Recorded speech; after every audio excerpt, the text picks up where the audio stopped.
I used to work as a night clerk in a downtown condominium. The association had a lot of security concerns due to the way the building was constructed back in the late 60s. Both levels of the parking garage were accessible from street level, so there were a lot of possible entry points, many of which were located in blind spots of the security camera system. For that reason, I was required to make 2 rounds around the entire building during my shift to make sure no non-residents had found their way in. The most serious issue that we had was the occasional carjacking, but what I encountered most often was homeless people who had found their way into the garage and were huddling in some corner for a bit of shelter.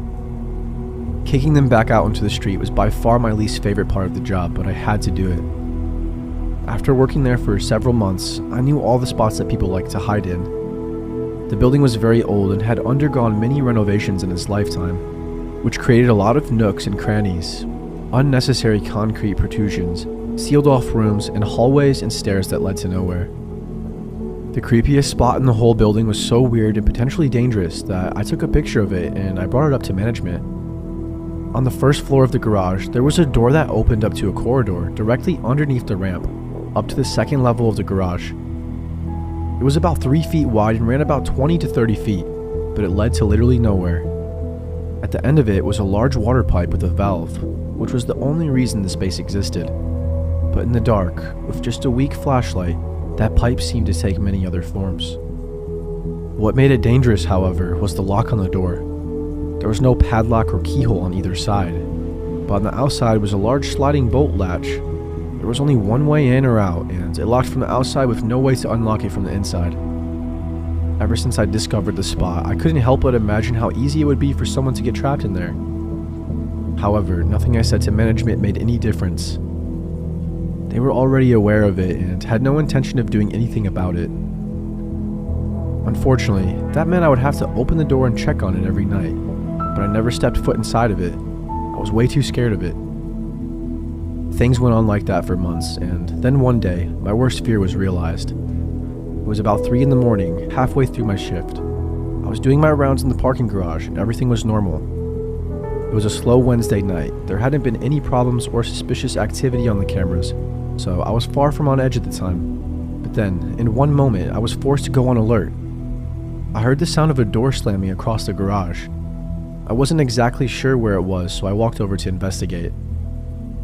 My heart sank a bit when I saw that the door to the dead-end hallway was wide open. I looked around to see if anyone was in the garage, but I appeared to be alone. I shouted to intimidate anyone if they were hiding somewhere I couldn't see, but I got no response and nobody appeared. I was just worried that there was somebody hiding in the dead-end hallway, so I walked the rest of the way.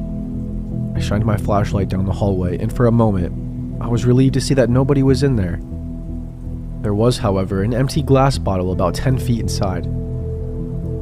I sighed and rolled my eyes, thinking that somebody had been drinking in there, and they ran out in a hurry once they saw me snooping around, accidentally making noise as they rushed. It wouldn't have been that hard for somebody to climb up on the cars parked there, to get above the wall and hop the fence into the neighboring parking lot by the time I got there, since the garage was partially underground in that spot. In fact, that's how a lot of people get in, because the dead-end hallway happened to be in a prominent blind spot of the cameras. Unfortunately, I wasn't allowed to leave trash anywhere if I saw it, so I knew I had to pick up that bottle. Of course, I felt the anxiety bubbling up inside my gut just for knowing I had to walk a few steps inside that hallway. I almost didn't do it, but I rationalized myself into thinking there was no way somebody would pop out and lock me in. I took a deep breath and stepped inside, but right as I reached the bottle, the door slammed shut. I immediately ran back to the door, but by the time I got there, it was already locked. I started banging on the door and screaming for help, but there was nobody there. I felt like I was being buried alive, like I could barely breathe. If it weren't for my flashlight, I would have been in some deep trouble. I wouldn't have been able to see a thing. Once I realized I wasn't getting out anytime soon, I reached for my phone. To my utter heartbreak, however, there was no service at all. The walls were made of cinder blocks and the door was made of metal. Plus the entire 6-story building was on top of me. No matter what I tried, I couldn't call 911. There was absolutely nothing I could do. I was completely stuck. The only way I was getting out was if somebody opened the door from the outside. But it was 3 in the morning and it would be hours before anybody left for work in the morning. And during that time, whoever trapped me was doing whatever they pleased in the parking garage. I heard several car alarms go off, and I knew what was happening. Somehow, they all turned off after a few minutes. I kept banging on the door and shouting, but nobody came. After a while, if I'm being completely honest, I gave up that I would be free anytime soon, and I just focused on staying calm. I sat down against the wall and I turned off my flashlight to save the battery, but only after making sure I was completely alone. Every few minutes, I banged on the door a bunch of times.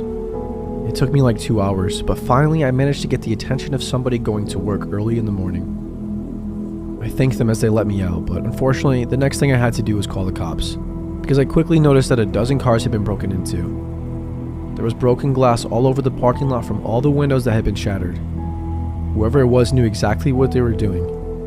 They knew how to trap me in there, and they knew how to silence the alarms of the cars they were breaking into. We only have security guards on the weekends, and it left us vulnerable on a seemingly benign Wednesday. All in all, there were tens of thousands of dollars done in damages and theft, and I was fired from my job. Not like I would want to go back anyway. The culprit was never identified on the cameras and was never caught.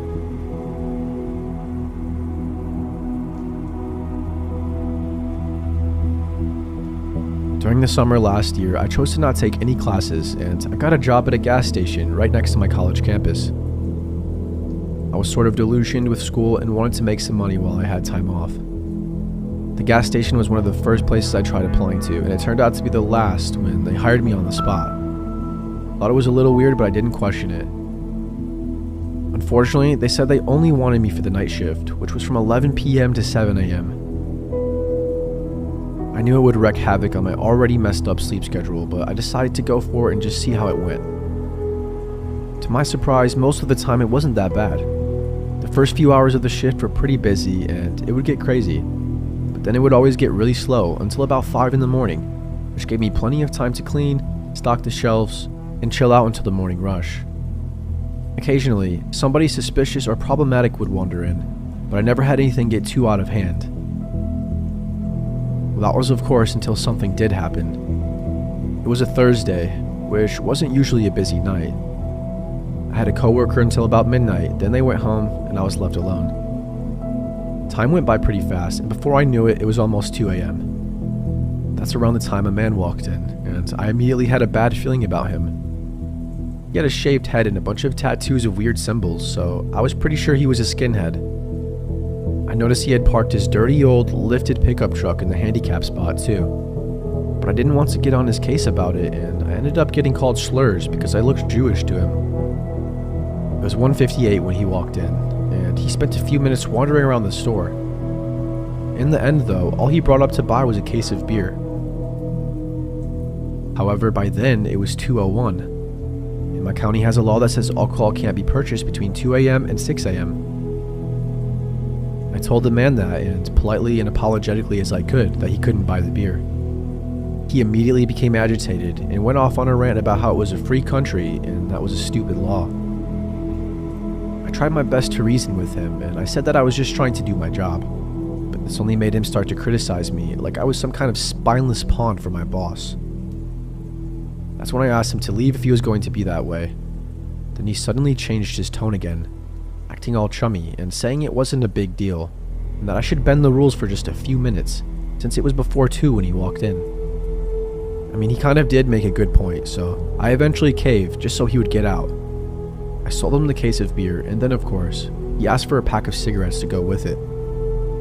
I let him have it as there was no rule against tobacco sales. He smiled at me and then left the store, and I breathed a sigh of relief. But that relief was short-lived, however. Thought he would get in his truck and leave, but instead he opened the tailgate and sat down on the truck bed, cracked open a can of beer and started drinking it. Now I had a feeling that this was far from over, and that was exactly the case. Because a few minutes later, another truck pulled up right next to his, and a couple of guys got out, both of them with shaved heads and tattoos. They stood around the back of the first guy's truck, just smoking and drinking. I knew I had to go out there and tell them that they couldn't loiter in front of the store, and that it was illegal to drink out in the open like that anyway, especially that close to a car. But I was a little scared already. They kept looking in the window at me, just smirking, as if they knew what I was thinking and they were challenging me to try it. Before I could find the courage, though, another car, this time an SUV, pulled in next to the two of them, and two more guys got out and joined the others. They were all a part of the same skinhead group without a doubt. My guess is they were coming from a bar that had just closed and didn't want to end the night yet. That was the most reasonable and most likely explanation, but my paranoid thoughts made me think they were about to get together and burn down the store, as the owner's wife was Mexican. And then the first guy came back into the store. He was drunker than before and all smiles, but then he came back to the register with another case of beer. I was about to tell him he definitely couldn't buy at that time, but before I could even open my mouth, he looked at me all smug and said, I really wouldn't want to disappoint him and all of his friends. I took that as a pretty solid threat, and I let him do what he wanted again. My hands were shaking, and I was dreading having to count change in front of him, but then he told me to keep the change like he was giving me some kind of big tip. He walked back outside, and all the skinheads cheered at the fresh case of beer. Apparently, they had worked together and finished all 24 cans of the previous one, and then I realized that they had been tossing the empty cans all over the ground and kicking them around. It felt like I was completely stuck with these pricks, and I knew I would get in trouble over it at best, or get literally ganged up on, and have any manner of horrible things done to me just for saying no to them. What normal person would see the meeting of a bunch of drunk skinheads smoking cheap cigarettes on top of their pickup trucks in front of a store in the middle of the night and still want to walk past them to get in? Pretty much nobody. Not a single person except more of the skinheads. Finally, I couldn't take it anymore. I walked up and I locked the door so they couldn't get back in. Then I walked back in the office and called the police. Several minutes later, a cruiser showed up and told them to screw off. There was some shouting outside that I couldn't quite make out, but I was worried for a few minutes that things would escalate. Thankfully, they left without causing too much of a scene, but I have no idea how close it got. The cop waited for them to leave before doing so himself. But right before he got on his way, I came out and asked him to stay a while I cleaned up their mess, in case they decided to show up and kick my ass for ruining their little party. The next day, I unfortunately had to quit that job. There was nothing more terrifying to me than the thought of being stuck behind that register if those guys ever decided to come back. Still, I kind of get worried that one of them will see me around town and recognize me. I don't know what those people are all capable of. All I know is my town is full of dudes like that, and they're always causing problems. The Canadian Rockies have a way of making you feel small. That night, driving through the endless darkness with only my headlights cutting through the thick mountain air, I felt smaller than ever. The clock on my dashboard read 2:17 a.m., and I hadn't seen another car for at least an hour. The small town I'd passed through, barely more than a collection of buildings and a gas station, was now far behind me. The darkness ahead seemed absolute, the kind that makes you question whether anything exists beyond your headlights' reach. My bladder had been complaining for the last 20 miles, and the coffee I'd grabbed at that last gas station wasn't helping. I'd missed the rest stop sign in the darkness, realizing too late that it was the last one for the next 100 kilometers. The highway stretched empty in both directions, a black ribbon cutting through the wilderness. I pulled over, the gravel crunching under my tires. The moment I killed the engine, the silence hit me.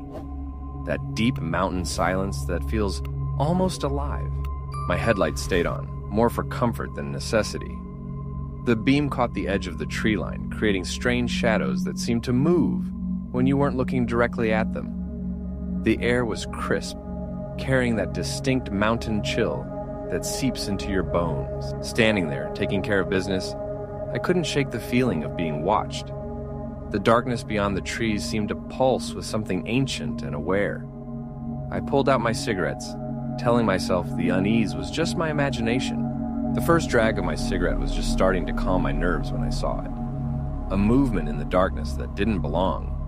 At first, I thought it was my eyes playing tricks, the way shadows can dance when you've been driving too long. But then the figure emerged from the tree line, unmistakably human. In that moment, my mind raced through every horror movie I'd ever seen, every campfire story about mountain murders and wilderness disappearances.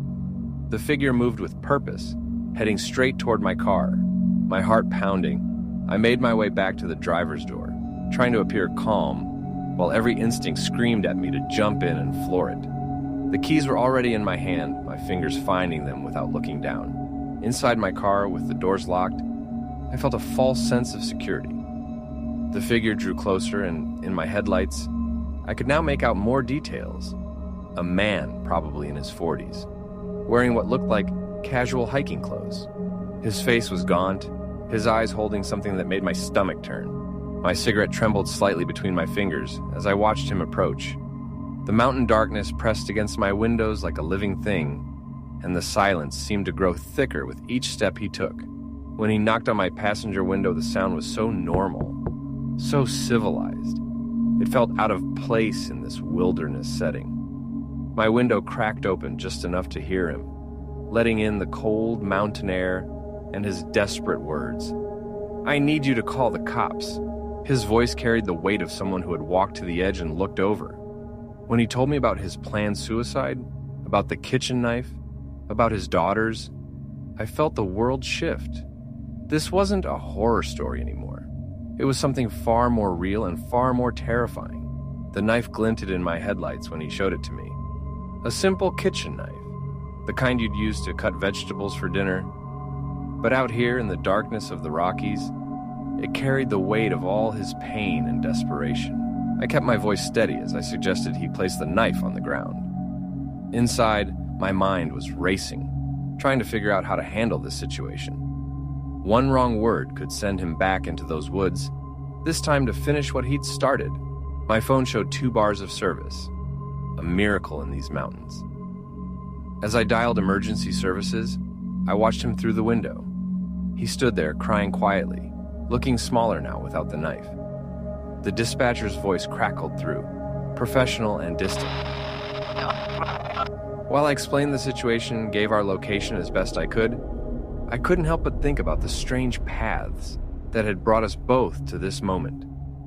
If I hadn't missed that rest stop, if I hadn't needed that cigarette, if he had walked out of the woods just 5 minutes later, the dispatcher assured me help was coming, but out here in the vast wilderness, coming could mean many things.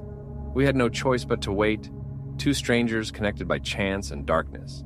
Time moves differently when you're waiting for help in the middle of nowhere. The man sat down on the gravel, his back against my car's passenger side. I kept the engine running, both for warmth and reassurance. We talked through the cracked window. He told me about his daughters, 2 girls, 8 and 11. He described their smile, their laugh, how the younger one had just learned to ride a bike. With each word, I could see him pulling himself back from the edge he'd been standing on. The stars above were incredible, the kind of view you only get in places far from city lights. We both looked up at them, sharing a moment of silence that felt more meaningful than any words. Sometimes the darkest path leads to the brightest light, I found myself saying. The words came from somewhere deep inside, somewhere I didn't even know existed. We talked about hope, about second chances, about the strange ways life can surprise you. He told me about his job loss, his divorce, the spiral that had led him into these woods with a kitchen knife and desperate intentions. But he also talked about his daughter's upcoming school play, about promises he wanted to keep, about tomorrows he suddenly wanted to see. In the distance, we could finally see the approaching lights of emergency vehicles, their red and blue cutting through the mountain darkness like hope made visible. The police cruisers arrived with their lights painting the mountainside in alternating red and blue. 2 RCMP officers approached cautiously, their training evident in every movement. The scene must have looked strange to them. A parked car on a deserted mountain highway, a man sitting on the ground, and me still inside my vehicle. They handled the situation with remarkable sensitivity. The female officer spoke to him with a gentle authority, while her partner gathered the knife and took notes. The man stood slowly, his shoulders straight now, as if the simple act of choosing to live had already begun to transform him. Before they led him to their cruiser, he turned to my window one last time. "Thank you," he said, his voice stronger than before, "for stopping, for listening, for staying." After the police left, I sat in my car for a long time, watching the first hints of dawn creep over the mountain peaks.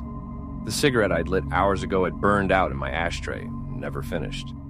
The morning light revealed details of the landscape that the darkness had hidden. Steep cliffs, dense forests, the kind of wilderness that could swallow a person whole. I thought about how close it had been. A few minutes difference in timing, a different choice about where to stop, and his story might have ended very differently. The mountains kept their silence, ancient witnesses to countless human dramas played out in their shadows. As I started my engine to continue my journey, I noticed my hands were shaking slightly. The adrenaline was finally wearing off, leaving behind a profound awareness of life's fragility. The next few days were a blur of normal activities that somehow felt different. Every kitchen knife I saw reminded me of that night. Every father with his daughters made me wonder about him. The mountains had shared something with me that changed how I saw the world. I couldn't stop thinking about his daughters, how close they had come to losing their father, about how the simple thought of them had been enough to pull him back from the edge. Love, I realized, could be as solid as the mountains themselves. How many other stories like ours had played out on these lonely roads? How many lives had been saved or lost in these shadows? A year after that night, I received another letter. He'd tracked down my address through the police station. Inside was an invitation to his daughter's graduation ceremony. "You're the reason she still has a father to watch her graduate," he wrote. I attended the ceremony, sitting quietly in the back. Watching him beam with pride as his daughter received her diploma, I felt the full weight of what had been saved that night. Not just one life, but all the moments that life would touch. All the future possibilities that would now have a chance to unfold. After the ceremony, his daughters hugged me, though they didn't know the full story of why their father called me his mountain angel. Some stories are better left in the shadows of those peaks. I've been driving trucks for 23 years now, and what I'm about to tell you happened during my 4th year on the job. I was doing the overnight Dallas to Memphis run, a route I'd done hundreds of times before. It was late October that time of year, when the darkness seems heavier somehow. The interstate was empty except for my rig and the occasional passenger car. My thermos was full of coffee, and the radio kept me company with late-night country songs. Around 2 a.m., just past Little Rock, I noticed something odd in my side mirror. A pair of headlights appeared out of nowhere, but they were different, more like a dull yellow glow than actual headlights. They stayed the same distance behind me, no matter how I varied my speed. The CB radio had been quiet all night, but suddenly it crackled to life. "Northbound, mile marker 127. You seen this?" The voice was tense, unfamiliar. I keyed my mic to respond, but got only static. The yellow lights were still there, maintaining that exact same distance. Then my cab started getting cold. Not the normal chill of a fall night, but a bone-deep cold that seemed to seep in through the metal itself. The temperature gauge showed normal, but my breath was coming out in visible puffs. I'm not a superstitious man, but something felt wrong. Really wrong. That's when I noticed the mile markers. I'd passed 127 3 times in the last 15 minutes, even though I'd been driving straight north the whole time. The yellow lights finally started moving closer. In my mirror, I could now make out what looked like an old Peterbilt, probably from the 70s. It was all white, but not clean white, more like the color of old bones. The weirdest part? No driver was visible in the cab. My radio came alive again, this time with multiple voices overlapping. "Don't let it get alongside you. Keep your speed steady. Whatever you do, don't stop." The voices sounded desperate, like they knew something I didn't. The temperature dropped even further. My window started frosting over, on the inside. The yellow lights were getting closer, and now I could hear something over the sound of my engine. It sounded like metal scraping on metal, but with an undertone that reminded me of screaming. Another voice came over the CB, older, calmer than the others. "Listen carefully, son. You've got yourself a ghostwriter. There are rules. Break them, and you'll become another story truckers tell their rookies." The old-timer laid it out. "Don't stop. Don't slow down. Don't look directly at it in your mirrors. And whatever you do, don't let it pass you." He said these things have been haunting the interstates since the first highways were built, taking drivers who don't know the rules. I wanted to dismiss it as nonsense. but the bone-white truck was now close enough that I could see through its windshield. The cab was empty, but somehow I felt watched. The yellow lights weren't headlights at all. They were more like eyes. The phantom truck started to move faster, trying to pull alongside me. Every time it got close, my engine would sputter and my gauges would go crazy. The CB radio cycled through stations by itself, catching fragments of conversations from what sounded like decades ago.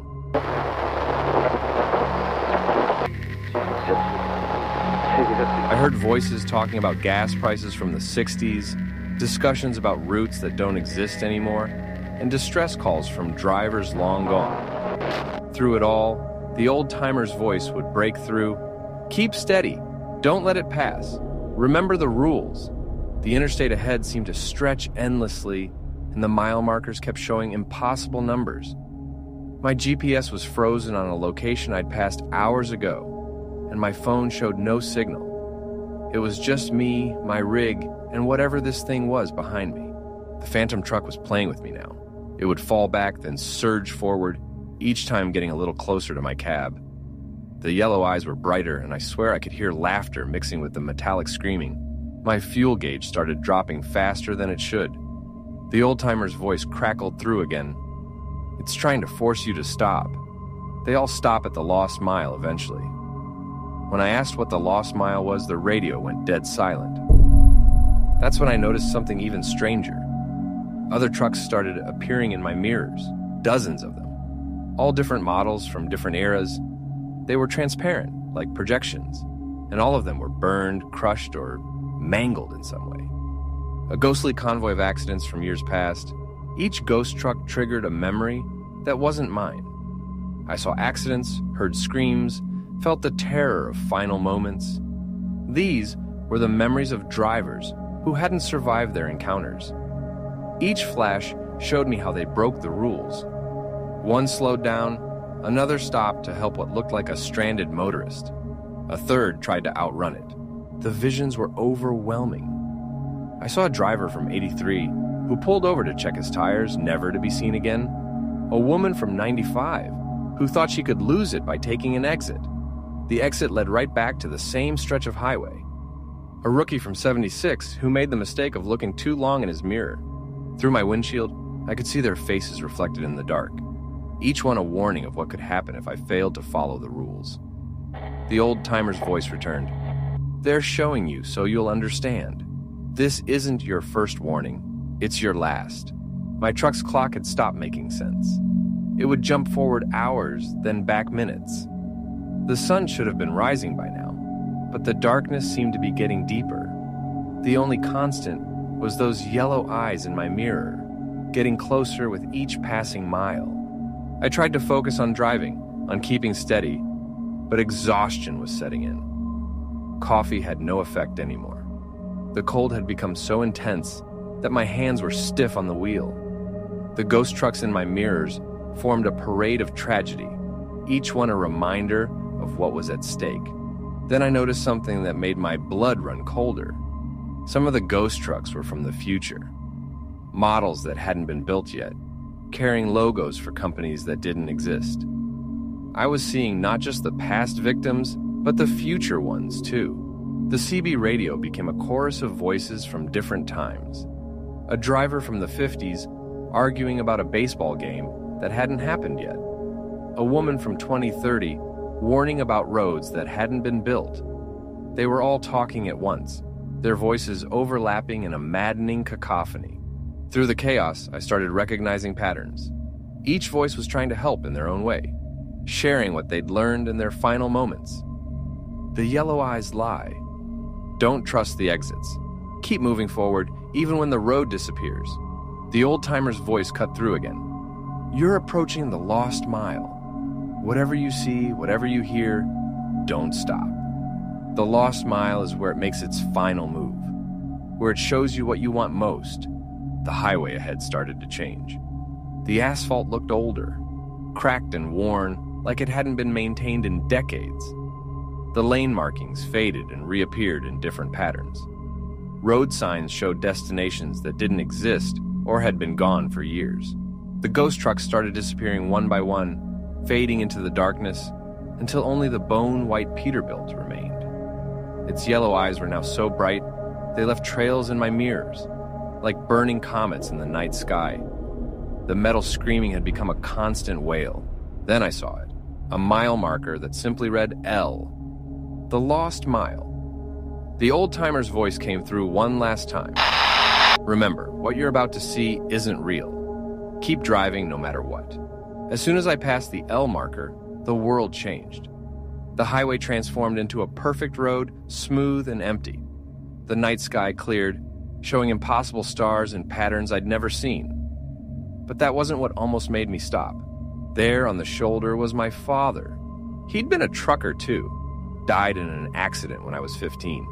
He was standing next to his old rig, the same one from my childhood memories, waving me down. He looked exactly like I remembered him. And then, "Don't trust it," I whispered to myself, gripping the wheel tighter. The phantom truck behind me was so close now I could feel its presence like a physical weight. Its yellow eyes illuminated my cab, making shadows dance across my dashboard.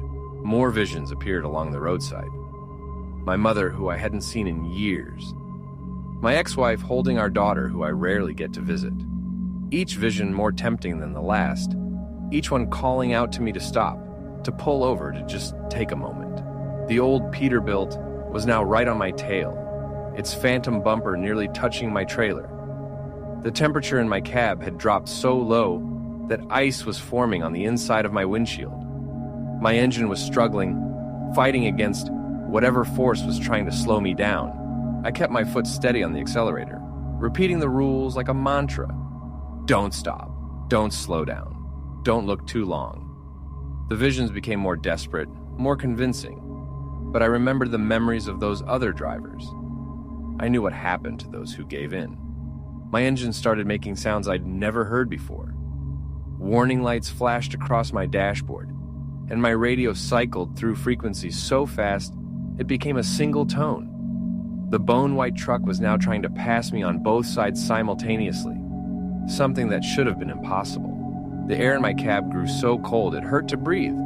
Ice crystals formed in my beard, and my hands felt frozen to the wheel. The yellow eyes were everywhere now, reflected in every mirror, every window, even seeming to shine through the metal of my cab. That's when I saw the final vision. Myself, standing on the shoulder, waving frantically. My other self was mouthing words I couldn't hear, pointing ahead with desperate urgency. For a split second, I almost believed it, almost stopped, almost looked too long in the mirror. The L mile marker appeared again, but this time moving backward, like I was driving in reverse while going forward. The phantom truck's metal screaming had become deafening, drowning out even my own engine. The yellow eyes were now so bright they were blinding. My speedometer was spinning wildly, showing impossible speeds. The world outside my windows became a blur of mixed realities, past, present, and future, all bleeding together. The old-timer's voice came through one final time, barely audible through the chaos.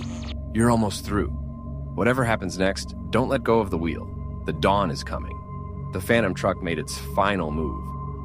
It split into multiple versions of itself, surrounding my rig completely.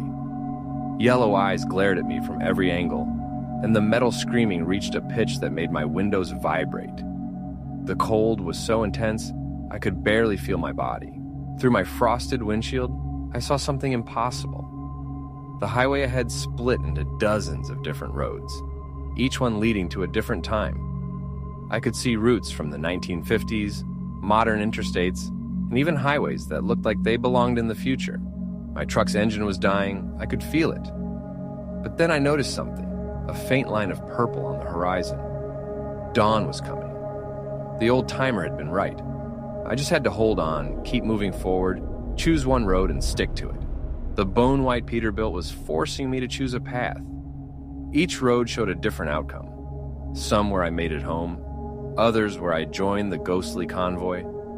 The yellow eyes were hypnotic now, trying to pull my gaze into their depths. I remembered something my father used to say: the shortest distance between 2 points isn't always a straight line, but it's always the truth. Looking at all those branching roads, I suddenly understood. The Phantom wasn't showing me choices. It was showing me doubts. I gripped the wheel tighter and kept my rig straight, ignoring all the alternate paths. The real road was there, hidden beneath all the illusions. The Phantom truck screamed in fury as I made my choice. Everything happened at once. My engine roared back to life with a power I'd never felt before. The temperature in my cab started rising. The Phantom truck's yellow eyes began to dim, and its metal screaming turned to a sound like breaking glass.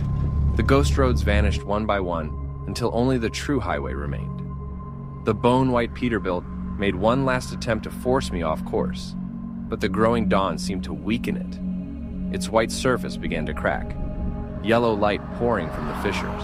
I watched in my mirrors as the Phantom truck started to dissolve, pieces of it breaking off, vanishing into the morning light.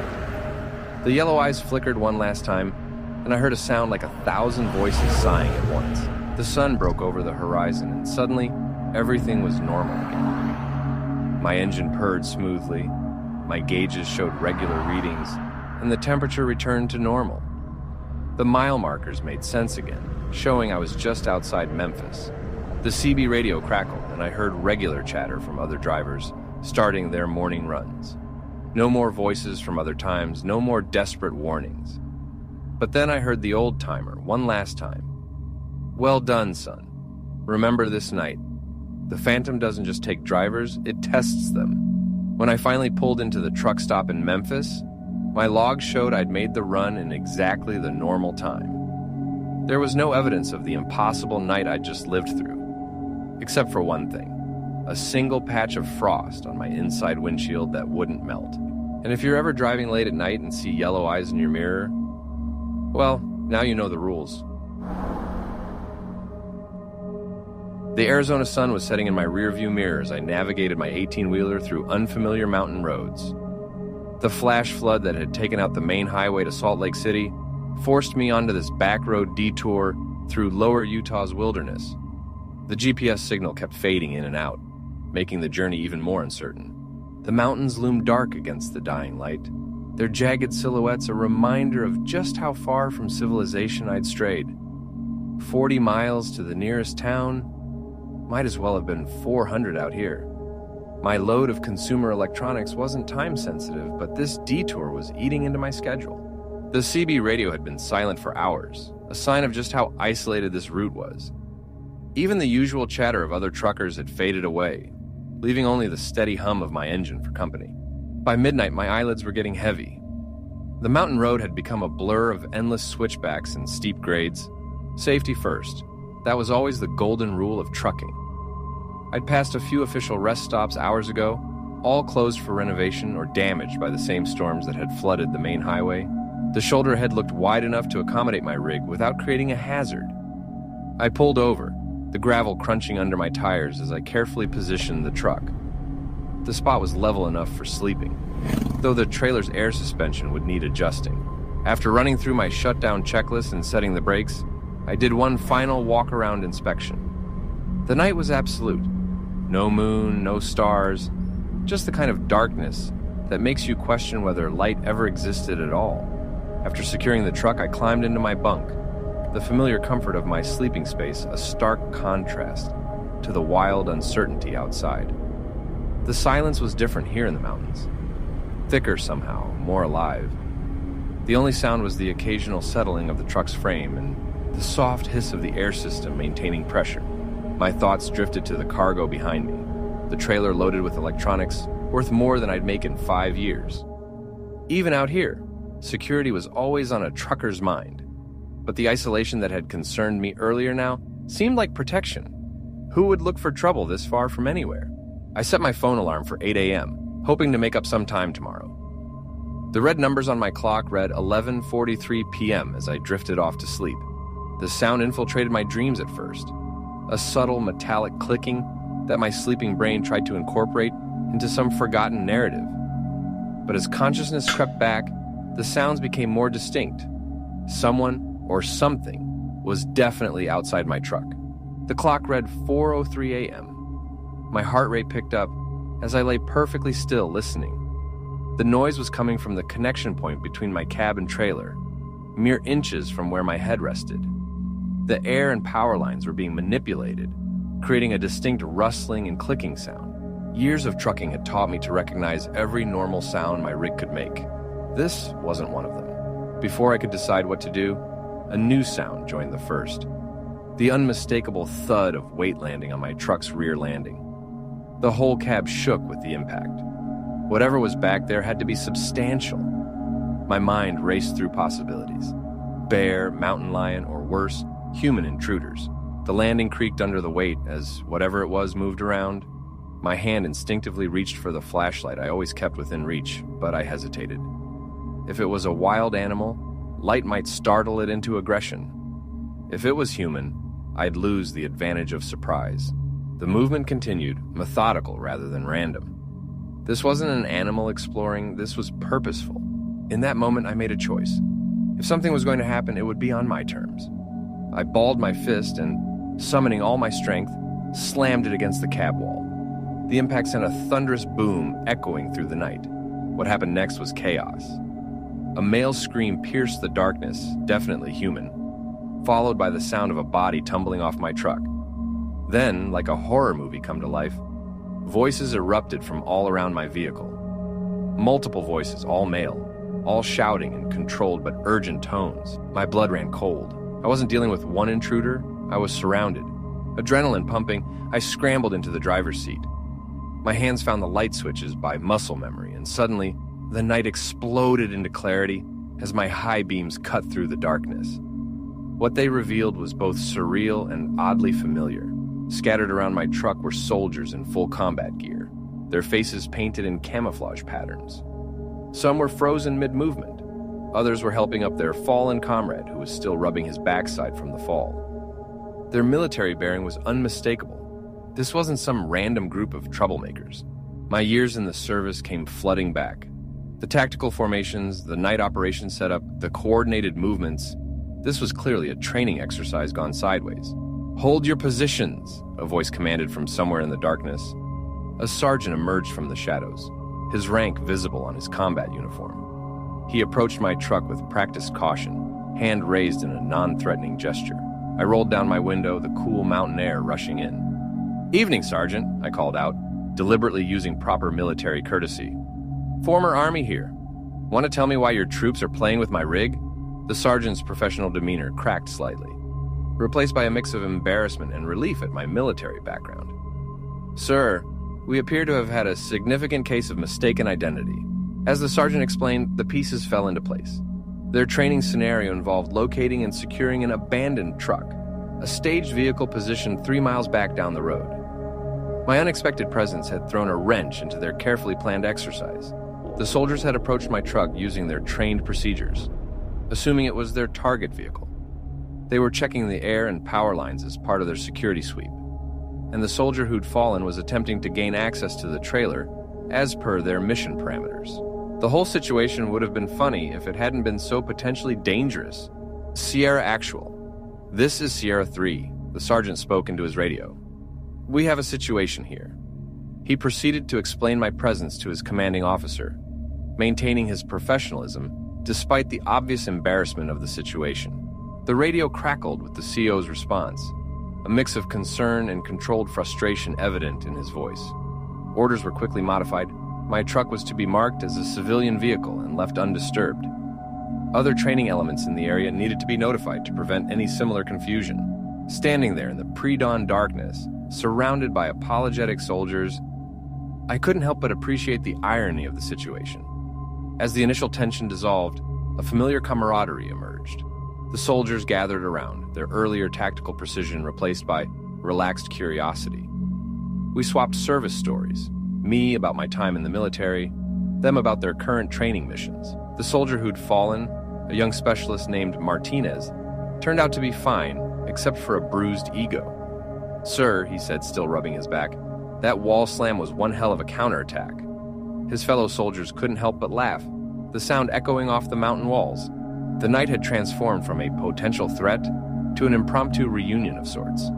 The kind of unexpected brotherhood that only military service past or present could create. The sergeant, whose name was Thompson, gave me a quick rundown of their training operation. They were part of an Army Reserve unit conducting annual field exercises, focusing on night operations and vehicle interdiction.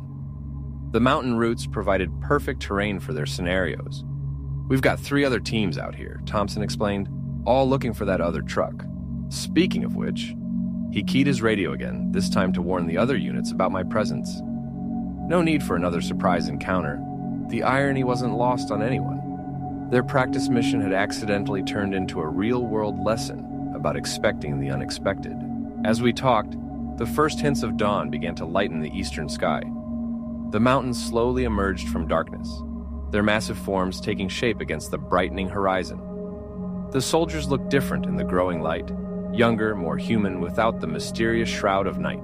Several of them were truckers themselves in civilian life, and we found ourselves discussing routes, regulations, and the changes in the industry. The conversation shifted naturally between military jargon and trucker talk, 2 worlds blending seamlessly in the mountain morning. The whole scene would have seemed bizarre to any passing motorist. An 18-wheeler surrounded by combat-ready soldiers, all engaged in casual conversation like it was the most natural thing in the world. As the unit prepared to move out, we reflected on the night's events. For the soldiers, it was a valuable lesson in civilian interaction and the importance of proper target verification. For me, it was a reminder that not every unusual situation was a threat, even if it seemed that way at first. Thompson said. "We train for all sorts of scenarios, but sometimes reality throws you something no training manual could prepare you for." He gestured at my truck. "This'll definitely make it into our after-action report." The young soldiers were already discussing how they'd tell this story back at their unit, each version getting slightly more dramatic in the retelling. With their training schedule behind them, the unit needed to move out. They formed up with practiced efficiency, transforming back into the professional military unit they were. Before leaving, Thompson made sure I had their unit's contact information, just in case any questions came up about the incident. "Drive safe, sir," he said, offering a crisp salute that I returned out of the old habit. The soldiers moved out in formation, disappearing into the underbrush as smoothly as they had appeared. Within minutes, the only evidence of their presence was the disturbed gravel around my truck.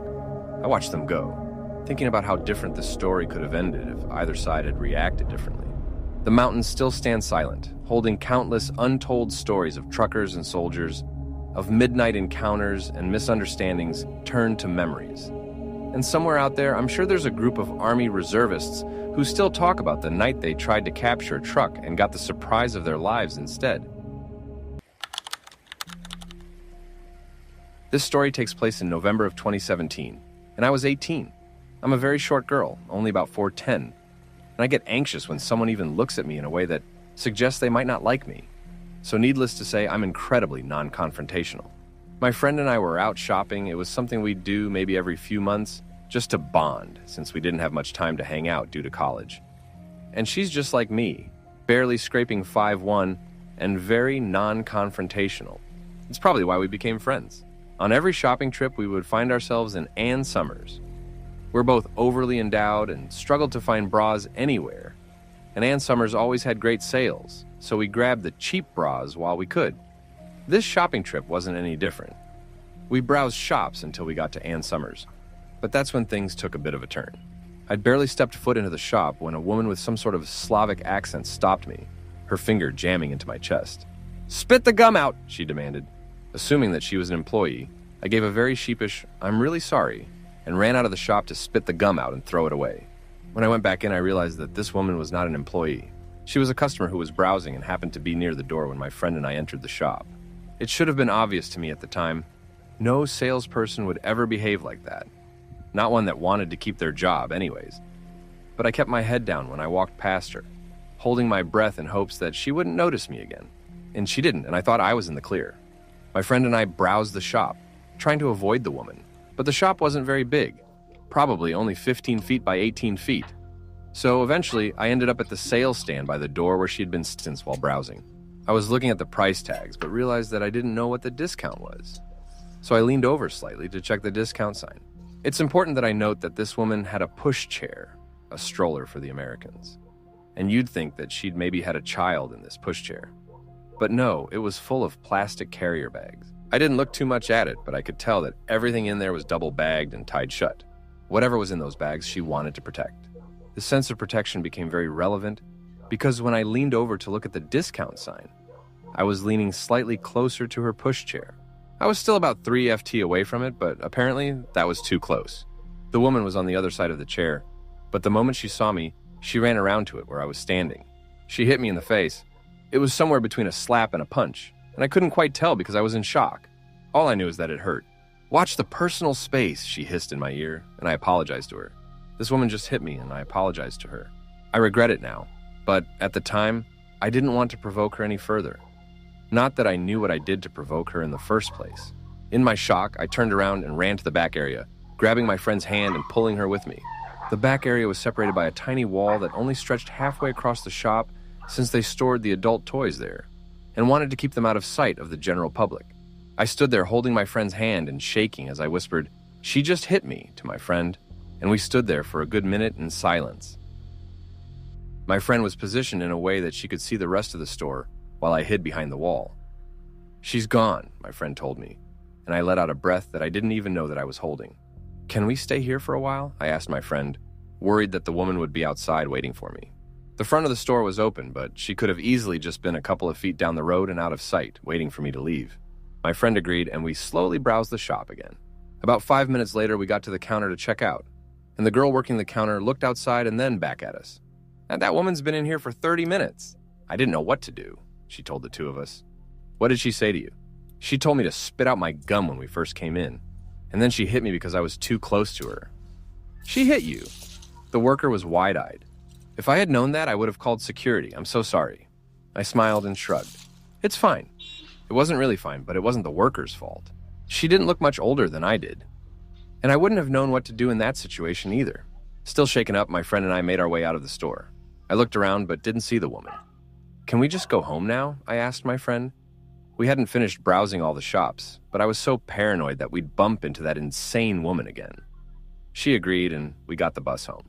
When I got home, my parents encouraged me to report the incident to the police, and I called the non-emergency line.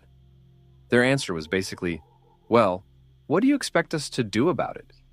And unless I went back to the Ann Summers and requested the security footage, which I wasn't sure if they actually had, they wouldn't do anything. It's been just over 3 years now, and I'm sure that that woman was likely to have been homeless and/or on drugs. It's the only explanation I can think of for the carrier bags, her protectiveness. It was either everything she owned or drugs, or maybe even both. This happened just last week. I live alone in a small college town, although I'm not a student or a faculty member. My apartment is in a duplex on a residential street, just a few blocks from campus, which most of the students have left for their winter break. Things get very quiet when they're not around. Late Wednesday night, I woke up to a disturbing sound outside. It was someone crying, but not in a normal way. This was more like delirious wailing. The person didn't sound grief-stricken or panicked, and there were no cries for help. Otherwise, I'd probably have gone outside cautiously to check things out, and this sounded more like someone doing an impression of a ghost, but being a little too convincing. A sort of woo-woo over and over. Not a pleasant way to wake up, I'll be honest. I got up and looked out the window but didn't see anyone, and I couldn't tell where the sound was coming from. After a few minutes, the wailing grew distant, and things got quiet. I went back to sleep, a little unsettled. Thursday night rolled around, and I went to bed as usual, wondering if I'd hear anything again. Sure enough, I was awakened a few hours later, but this time, the sound was completely different. At first, I wondered if there had been a heavy snowfall, because I heard what sounded like the edge of a shovel scraping the sidewalk. It was very rhythmic. 2 plodding footsteps followed by a long and drawn-out scraping. Thud, thud, scrape. Thud, thud, scrape. I got up and looked out the window, where I saw no snow but a dense fog and a woman across the street. It took me a minute to tell if she was wearing some strange hat, but then I realized that the hat was her hair. It was long down to her waist and completely filthy and matted, bunched up into a single mass that looked like a gigantic glistening hairball. The woman was standing with her shoulders hunched forward and her arms crossed behind her back, like a figure skater or dancer. And she was doing an unusual sort of dance where she would take 2 heavy stomps and then glide, as if she were on ice skates. But there was no ice. I couldn't tell how she was gliding so gracefully and effortlessly across the pavement. It was almost hypnotic to watch because she appeared to be elderly and frail. But she could spin, glide, and maintain balance on a level that would be hard for me to keep up with. Each time she would glide, I'd hear the scrape sound of her shoe against the pavement. There was no additional step to the dance, just the rhythmic stomp, stomp, glide, headed in one direction before twirling around and doing the same steps in the other. After a few minutes, she stopped and then stooped down like a runner at the starting line, dramatically leaning forward with her fingertips lightly touching the ground. She stayed that way for a good minute or two, and it was a very unsettling thing to see in the shadows and fog. Then she slowly stood up, turned facing away from me, and got up on her very tiptoes with her long, skinny arms outstretched. Then she broke into a rapid tiptoeing motion that professional ballerinas do. In my mind, I heard that classic cartoon sound effect that plays when a character scampers away without a sound. She danced into the fog, and I haven't seen or heard anything from her since. I'm a 19-year-old female living in the Pacific Northwest. A couple of months ago, I was looking for extra work because my hours at my regular job were terrible. I'm quiet, anxious, and don't have any friends, so of course I turned to Craigslist. I knew the site could be sketchy, but I was desperate for side gigs and hadn't had any luck. As someone with no skills and not willing to do OnlyFans, one ad caught my attention. It offered $50 for someone to take photos of a property using either a camera or something above an iPhone 12. I have an iPhone 14, so I figured it would be easy. The ad promised it would only take an hour or two. I emailed the poster and soon got a text back. The man said I seemed like the perfect fit and invited me over that same day. What's funny is I actually made a post on R2 Afraid to Ask, asking if it was a dumb idea, and everyone told me to take a person with me. I didn't, and I deleted that post shortly after. The house was about 20 minutes outside of town, surrounded by dense forests. It was small and run down, but nothing really raised alarms. The man who greeted me looked like he was maybe in his mid-50s, unremarkable. He invited me inside, and the house was completely empty. No furniture, just dust and dirt. I asked where to start taking photos, but he kept dodging the question, making small talk and asking personal questions about me instead. My anxiety was building, so I kept the small talk going, but then he began staring at me intensely. I dropped my phone at one point when we eventually started taking photos throughout the house, and when he picked it up, he held onto it a little too long before giving it back. Unprompted, while taking photos of the master bedroom, he brushed my face with his hand and complimented my skin. I knew it was stupid coming here, but at that point my blood truly ran cold, and I was done making excuses in my head. I made a quick excuse to leave something about my mom, but when I turned toward the door, he grabbed my arm. I still have the picture that I took after the ordeal of the bruises on my forearm. It felt like it was going to get snapped in half. I had brought a small knife for self-defense, a gift from my paranoid mom, who would have never let me come here if she had known. And without thinking, I pulled it out and stabbed him in the arm. It was released with the push of a small button, and he let go, swinging at my arm with the knife, but I was already running out of the house. I got into my car and drove until I reached a gas station, and my heart was calm. I called the police and explained everything. They did take it seriously, and I came in to make a report and answer some questions. They searched the property and the surrounding forest, but didn't find him, and the house had turned out to be abandoned. In the basement, they found a pack of zip ties. A report was made, but I know he's still out there. I call sometimes for updates, but it's never anything of substance. I've never told anyone about this other than the police, not even my mom. I know typing this. I sound pretty unbothered, but that was the first time anything like that has ever happened to me, and I have trouble leaving my house most days. I decided to type this out here as maybe a way of getting it off my chest, since it plagues my thoughts constantly. This happened a while ago, 2015 to be exact, but I'll probably never forget it. I was around 21 at the time, female, and still fairly new to the city. I had just gotten out of a bad relationship. Wasn't in the best place mentally and didn't know many people in town besides my ex and his friends. I was on a dating or hookup app, looking for people to hang out with casually, maybe find a friends with benefits situation or something. I matched with a 25-year-old guy named Simon. We talked sporadically in the app for a few days, and he told me he was in a band and lived in a house with his bandmates. He sent me their music, just some audio track on YouTube with a heavily edited still image of 4 or 5 guys playing rock instruments, and one of them looked like him. The music was an odd mix of styles, and not really my thing, but whatever. He seemed like a nice enough guy. After a few days, he stopped replying, and I figured that was that and moved on. Then one day at work, I got a message from him apologizing for being busy and inviting me to a barbecue with his friends and bandmates in their yard. He had mentioned that their band manager provided the house to them to live in. Given the lack of views on their YouTube video and the fact that I had only seen one photo of him playing in the band, I figured he was probably exaggerating. I assumed it was more likely a bar manager friend gave them a discount on rent in exchange for being a house band or something.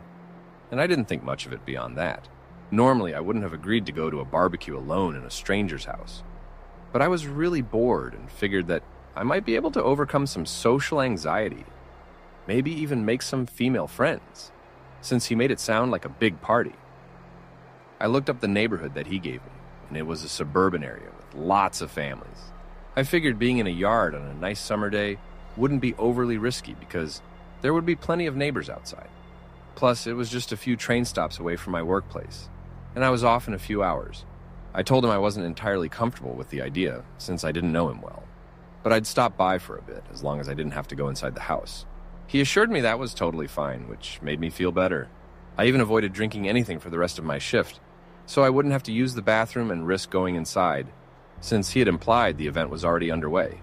I was anxious about just showing up, plus I knew finding a specific address from the backyard side would be kind of tricky, so I asked Simon if he could meet me at the train station, since he said it was a quick walk. He agreed, and I let him know when I was leaving work and what time my train would arrive at his station. Now, red flag number 1. When I got to the train station at around 5:30 p.m., I looked around but couldn't find him. I messaged him, and he said he was running behind and told me to start walking toward the neighborhood. I was about halfway across the massive train station parking lot when I finally spotted him wandering toward me. I recognized his clothes bell-bottoms. Not common, especially for men at the time. And long hair, but up close, his face looked noticeably different from his photos. Maybe it was heavy-duty editing, or maybe he used pictures of his brother or something, I don't even know, but he looked older, not 25, more like 35. And this was the first real red flag, but I brushed it off. Maybe he was just self-conscious. Maybe he smoked a lot and never wore sunscreen. Maybe he just hadn't taken new pictures in a while. And besides, I was mostly there to make friends, so I told myself not to judge. Oh, and he was already very drunk. Friends were heavy drinkers, so that didn't seem strange. He was hosting a barbecue with friends, after all.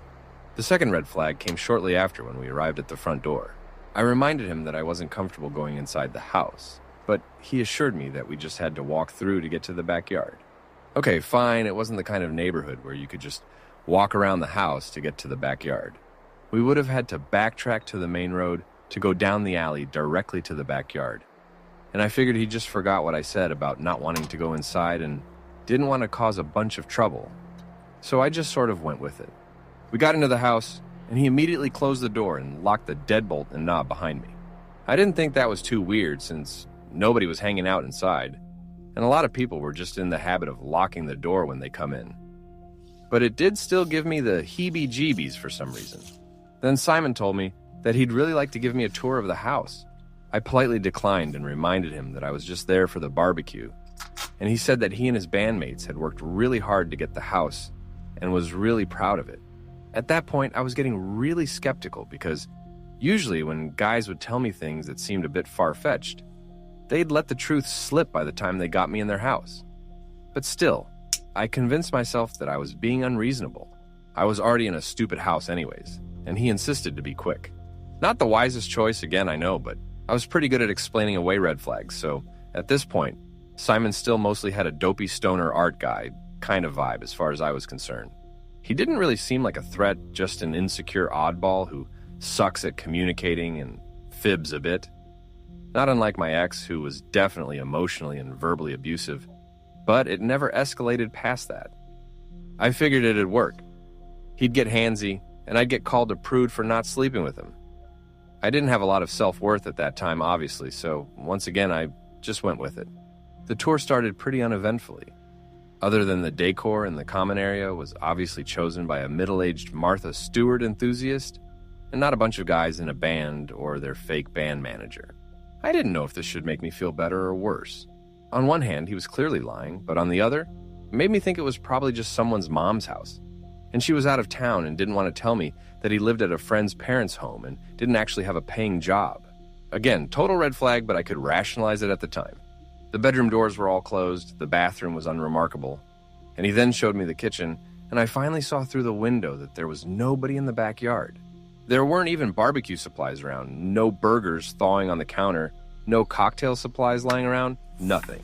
I asked him where everyone was and why he lied about the barbecue, and he told me that his bandmates were still on tour, and they were just running behind due to van trouble, but they should be back any minute so we could start the party. I asked him why he wasn't on tour with them if he's in the band, and I don't even remember what his answer was to that because it didn't make any sense. And at this point, I'm out of mental gymnastics to convince myself that this guy isn't just completely full of crap. And I'm really freaked out. It took me long enough. I'm smarter now, don't worry. I started trying to figure out a way to get out of this situation, though. I hoped that once he was done with the tour, we could go outside, even just for a minute, and I could just leave. I've been in some sketchy situations in the past, but luckily nothing so bad that they tried very hard to physically stop me when I walked away in a semi-public place. I just wasn't comfortable doing that inside the house. I knew this guy was full of crap, but I had no idea how much worse it would get. I instinctively pretended to believe his nonsense. He offered me a beer, and I said, "No thanks," because I had to work in the morning. He said okay and cracked one open for himself. He then wanted to take the tour downstairs, and I could see from the top of the stairs that the basement was the dark and creepy kind with really small windows. So right there, thankfully, I refused. I asked if we could go back outside, and he said, "After the tour." I tried to argue about going into the basement and told him I had a spider phobia, didn't like basements, etc. All lies.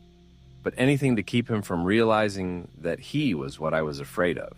He started to get agitated about my reluctance, so I figured it would be better to just let him show me the damn basement, and then hopefully we could go outside, because I really didn't know what else to do. The basement was fairly unremarkable: couch, TV, elliptical, until I noticed something else that gave me chills. The house was probably built in the 1990s or late 80s at the absolute earliest. But I saw a door that looked just like the heavy foam-lined door to the cold storage room in my grandma's house. The kind that only opens from the outside. It was just a smaller version of the big metal doors on commercial walk-in fridges. And it looked really out of place in this house. I absolutely would not go anywhere near that door. He opened it and told me it was their soundproof music studio. I looked inside from a few meters away, and it did look soundproof. It was about the size of a bedroom, and I could see a few guitars and amps in it, mattress toppers on the walls. No drum kit or recording equipment that I could see, though, and he insisted that I go inside to get a better look. He was standing outside the door, motioning for me to go inside, and my God, the alarm bells were really going off now. At this point, I realized that I could actually die here if I wasn't careful. I turned around and ran up the stairs. He closed the door and followed me, asking what was wrong, acting like I was being unreasonable for not wanting to see his soundproof music studio. And that's when I realized this was way sketchier of a situation than any of my ex's nonsense, and I was freaked out. At that point, my main objective was getting out of this house. The front and back doors were both closed and locked, so I tried to run. He'd be able to get to me before I could get the locks open. The bathroom didn't have a window, the house had a convoluted floor plan that I wasn't familiar with, and he was much bigger than I was. He was the tall, lanky type someone who could run fast, even if they were out of shape and smoked a pack a day. I pretended that I was okay with hanging out in the hopes that he'd chill out a bit, and we made small talk for a few minutes. He cracked another beer, and thankfully he calmed down, and I desperately mentioned yet again that it was beautiful outside and suggested that we go sit in the yard while we waited. He said no and started to get agitated that I wanted to leave already. I told him that I could stay, but I'd really like to smoke a cigarette. He told me that we could smoke inside and pointed to a cereal bowl full of cigarette butts. God damn it. We sat down at the table and lit some cigarettes, and as he was smoking, he started rolling a joint, which he promptly lit as soon as his cig was done. He offered me some, and I said, "No thanks." He insisted, so I took the smallest puff I could. I'm a pretty seasoned weed smoker, but I pretended to cough excessively and told him that I was a novice, that was more than enough for me. And for a liar himself, he thankfully wasn't very good at picking up on the lies of others. And after we smoked, he asked if I'd like to watch a movie until his bandmates got back. I told him that I was really looking forward to spending the day outside, and suggested that we go for a walk or visit the park ideas he did not like or appreciate. At this point, I was just trying to keep as much distance as possible between us, but he stayed close enough that I could smell the beer on his breath. He grabbed me by the waist, and I backed away. I asked about the barbecue food to try and change the subject, to make him think that I still believed what he was telling me. He started to get angry again and sternly reiterated that his bandmates should be home any minute. My anxiety was absolutely through the roof. I tried to calm him down again with very generic small talk, and now I don't know how I got so lucky, but the next thing that happened might have saved me. Simon went to the fridge to get another beer and pulled out an empty box. At this point, he was getting even more pissed off than before. So I went out on a limb and suggested that we go get more beer for the party, because I was out of ideas. I was terrified that suggesting once again that we leave the house would enrage him even more. But I had to try. And thankfully, though, his eyes lit up with the possibility that I might actually be down to drink with him. And he agreed. As we were walking to the liquor store, I still didn't really have a plan because I was no longer comfortable just walking away from this menace in this weirdly desolate suburb. But I was extremely relieved to be out of that house. When we got to the store, I told him that I didn't need to go inside if he was just grabbing beer, and he insisted that I had to go in. At that point, I was so stressed and frazzled that I just went with him and hoped that a good opportunity to leave would arise inside. He asked what kind of beer I wanted, and I reminded him that I had to work tomorrow and didn't want to drink too much. And he demanded to know what kind of beer I wanted. So I just named the first one that came to mind. We went to pay, and the cashier was kind of an a-hole, so I didn't ask for help. I probably should have, but I panicked. I regretted it, but I also remembered the times my ex told people that I was crazy so they wouldn't take me seriously. And this liquor store guy definitely seemed like he'd fall for that. I had one last idea before I took my chances running. There was a drugstore across from the liquor store. I told Simon that I had to buy a toothbrush, something that vaguely implied that I might stay over. And he eagerly agreed, but tried to follow me inside. I told him that you can't bring beer into a drugstore. I have no idea if that's true. I doubt it's a law, but this drunk douchebag believed it and agreed to wait outside. And now, my naive self thought maybe I could just wander around long enough and he'd get the hint or leave, but no. Half an hour later, he was still standing there, staring through the window. I ended up hovering near the tills, waiting for a big group of friendly-looking people, and when they left, I followed them out and immediately told Simon to leave me alone and go home. I said it firmly and loudly enough to imply that I would make a scene if need be. Simon looked at the people getting into the car, who were now pausing and staring at us, and then he just turned around and left. Bizarrely anticlimactic, thank God, and I ran to the train station and never heard from him again. When I got home, his app profile had either blocked me or been deleted. Years later, I wish I had reported him. It bothers me to wonder if he tried it again, but made sure that the fridge was stopped. This happened to me many years ago. I am 38 now, and I believe this took place when I was 14 or 15. My family, consisting of myself, my mother, and my brother, who was 6 years my junior, were in the process of moving down the road sometime in the near future and had been fixing the new place up, so it was move-in ready for us. We had enlisted some help from extended family, mainly my mother's cousin and her adult sons and their wives, to help paint our bedrooms. During one of these days of hard work, we collectively decided that we all wanted Slurpees from a nearby 7-Eleven store. For those that don't know, a Slurpee is a frozen drink, usually soda flavors, dispensed from a machine with a handle that you push down or pull up on. The cups come with a clear dome lid and a long straw with a spoon on the end, and maybe it's just me, but the spoon is pretty useless. The best part is, since you get to prepare it yourself, you can mix any of the dozen or so flavors yourself and in any order you'd like. So one of my older cousins and I decided to head out to get the drinks, while the others continued to work in the house. The drive there and the preparing of the frozen beverages were both uneventful within themselves. But what I do remember is walking back outside and hearing a woman screaming something like, "Help me," to my left. I turned my head only to witness a middle-aged man wrestling the keys away from an older woman. She was maybe in her 60s. I froze and just watched the scene play out in front of me. The man did manage to snatch the keys away from the lady and hopped inside her car, backing it up and taking off with it. The problem was the lady had somehow fallen and landed with her legs under the car, so when he backed up over her. The police were called, of course, and my cousin and I stayed to give our statements.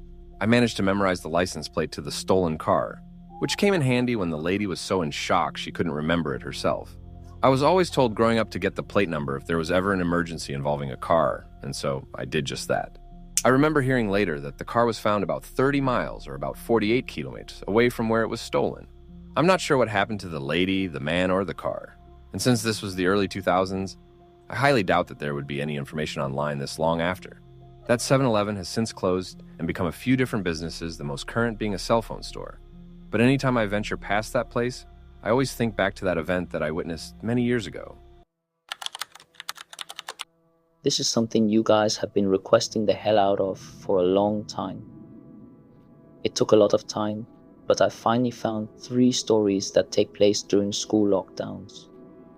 It was a typical boring day in calculus, only it was Friday, 7th period, meaning the week was almost over, and spring break would finally be upon us. So everybody was getting antsy in their seats. I could tell we didn't have a test that day, like a lot of my friends did with their other teachers. Our teacher in the middle of class just decided to start playing games with us on sporkle.com. He was a very laid-back teacher like that. As we were doing some brand logo quiz on Sporkle, I remember the exact moment it happened. Right after my friend answered a question, I remember the exact answer. Adidas. The dean's voice came through the loudspeaker. He sounded panicked and frantic as he told all the teachers this was not a drill and to go into lockdown. We all sat in silence for about 2 minutes. And then the usual buzzing that came from a panel in the back of the room ceased, indicating that the school must have cut all the power. We all looked at each other, realizing this must be serious. A few more minutes of waiting later, we heard a man screaming at the top of his lungs coming down the hallway. 2 girls in the class actually started crying, which made all of us even more scared. As the screaming got closer to the classroom, the lunatic-sounding man started banging on the lockers while screaming, "I'll kill all of you." It was at that moment that I started to fear for my life. My teacher shushed us as we all looked at each other to see our peers' reactions. The banging then moved from the lockers to our classroom door, and that's when one of the crying girls screamed. The banging on the door only grew worse as the man started screaming and ordering to open up the door. Open the door, now. 2 of the girls in the class were crying out loud now. It felt like an eternity that man was pounding at the door, but eventually, he finally continued down the hallway, screaming like a mentally insane person until you could not hear him anymore. I'd say 10 minutes later, though it felt like half an hour given the situation. Now, it was before the school had cameras or could afford proper security, so the school was wide open to something like this happening. The staff had done a sweep of all the hallways and classrooms and couldn't find him. So the dean instructed the teachers to resume teaching, but to keep all the doors locked and to not let any students leave for any reason. The most disturbing part, however, is that one of the janitors working the night shift found the man sleeping in one of the storage closets near the back end of the school. According to rumors that were spread by my peers, sticking out of his pocket was a .44 Magnum. The janitor must have done something stupid to wake him up, for example, leaving the closet door open, because by the time a police officer could arrive on the scene, the man was gone. My entire class, as far as I know to this day, has no idea if this man was ever found, but I like to think that right now he's being given the proper help that he needs. I'm 22 years old, fresh out of college, and I recently got a job at my old high school as a sort of computer intern in the school basement. The basement of the school is very messy and disorganized, but there is a small 3-person office that's actually very nice down there. It has 3 nice big desks, 2 mini fridges, a flat screen TV mounted on the wall, and also satisfying air conditioning, a luxury the students and teachers can enjoy in the school. And of course, all the school servers and other computery stuff. I got the job because 3 of my old computer teachers flat out adored me. I could actually consider them as real friends, not just teacher figures. So they all helped tremendously in landing me this job. It's been great until something happened a few weeks ago. My 2 co-workers who shared the office with me, Dave and Gary, weren't in the office at the time. They were upstairs working on papers or whatever. I was eating my sandwich during my lunch break when I got a phone call from one of the women in the front office telling me the school was on lockdown and that somebody possibly armed had entered the school. There wasn't much that I could do other than turn off the lights because, surprisingly, as nice as this little office was, it didn't have an actual door to it, just a big opening. And the door to the whole basement didn't even have a working lock. For my own safety, I did turn off all the lights in the office and my computer screen. I kept my phone on the desk, texting both Gary and Dave, but they wouldn't respond. I sat down there in the dark, playing games on my phone for like 20 minutes, waiting for the call from up front to tell me to resume working. I had no idea what was happening. I couldn't hear what was going on upstairs from down here, but I was not allowed to make any calls until I was informed that the lockdown was over.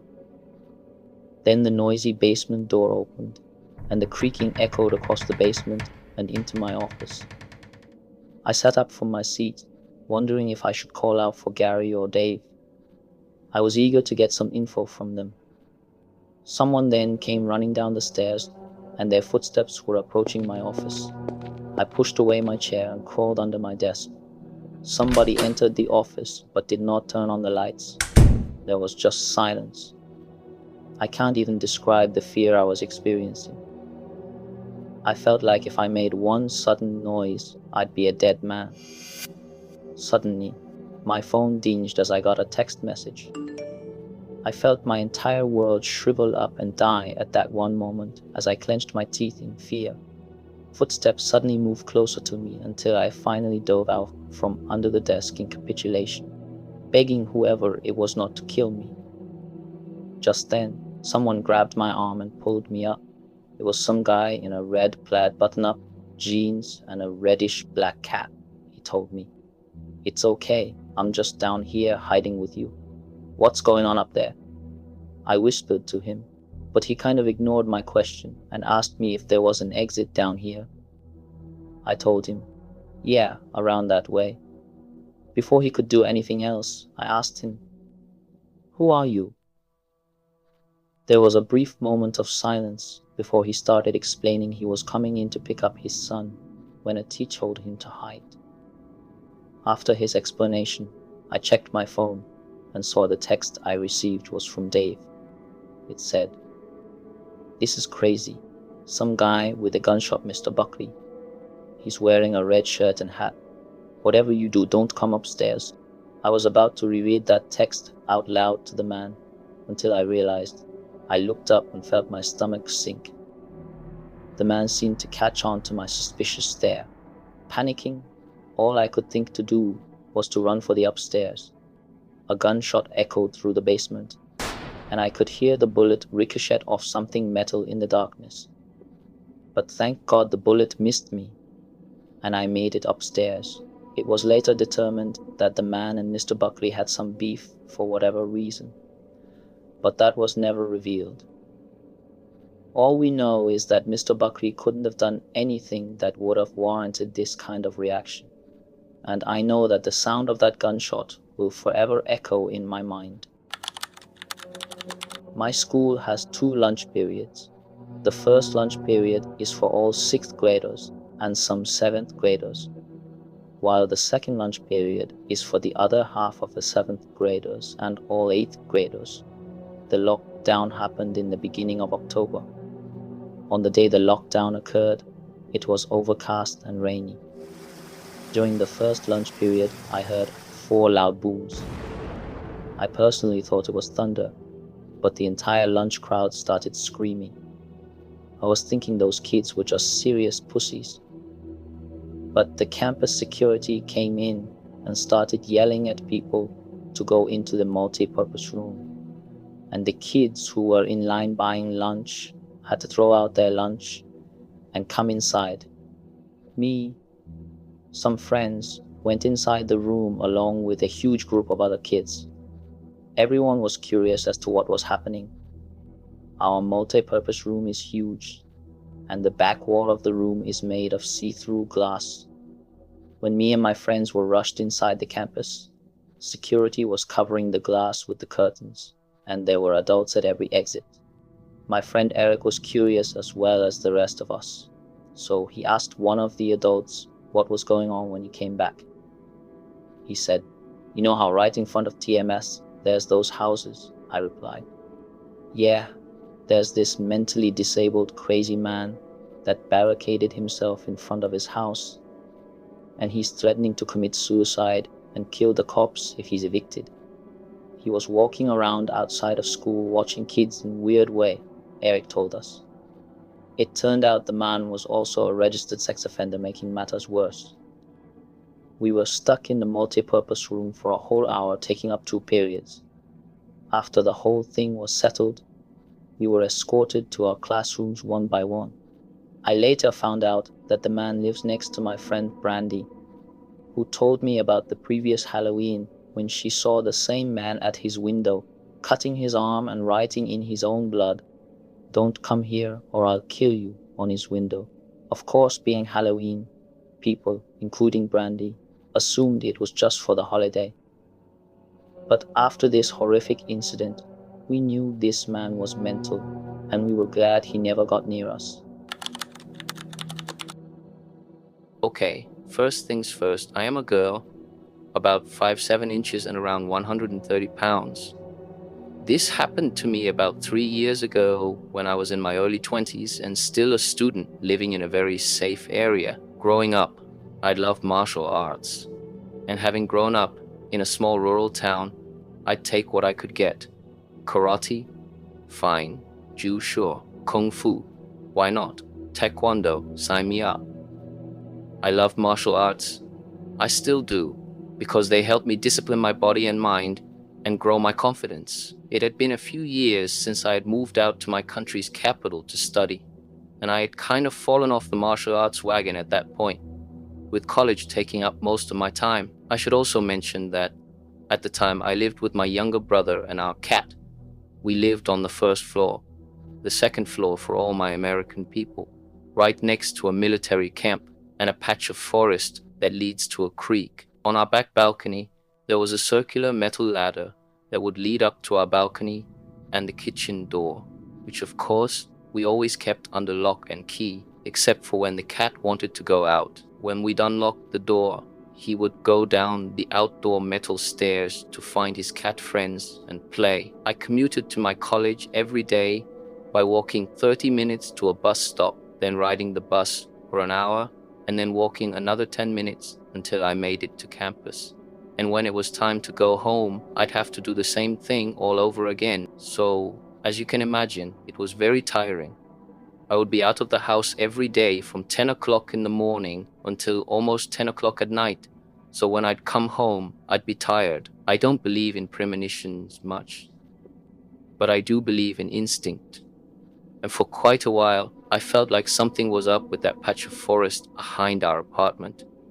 I felt watched. Maybe it was the blackness of that patch of forest that made me feel uneasy, because there wasn't a single light there, and the outdoor ladder looked like it descended into an abyss. You could take 3 steps into that patch of forest, and you'd be under complete cover of darkness.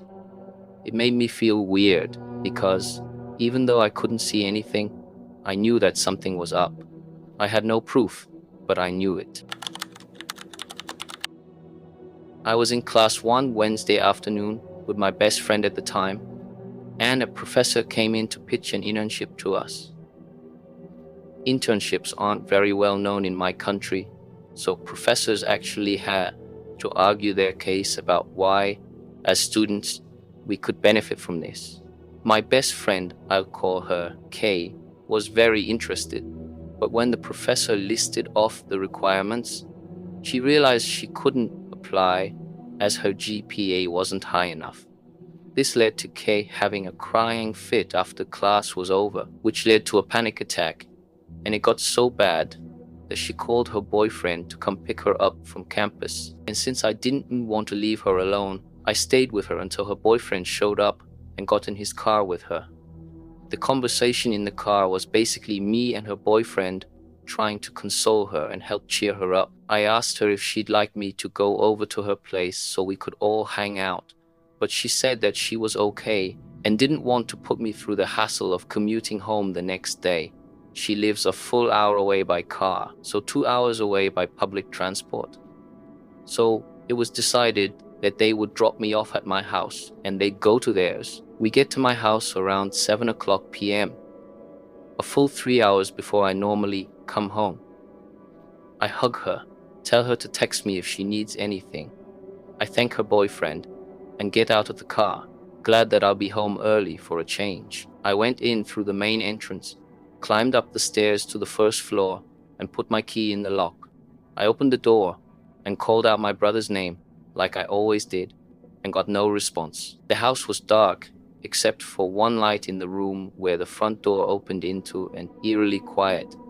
But I felt my stomach tie into a knot because even if I couldn't hear anything, I could feel that someone was there.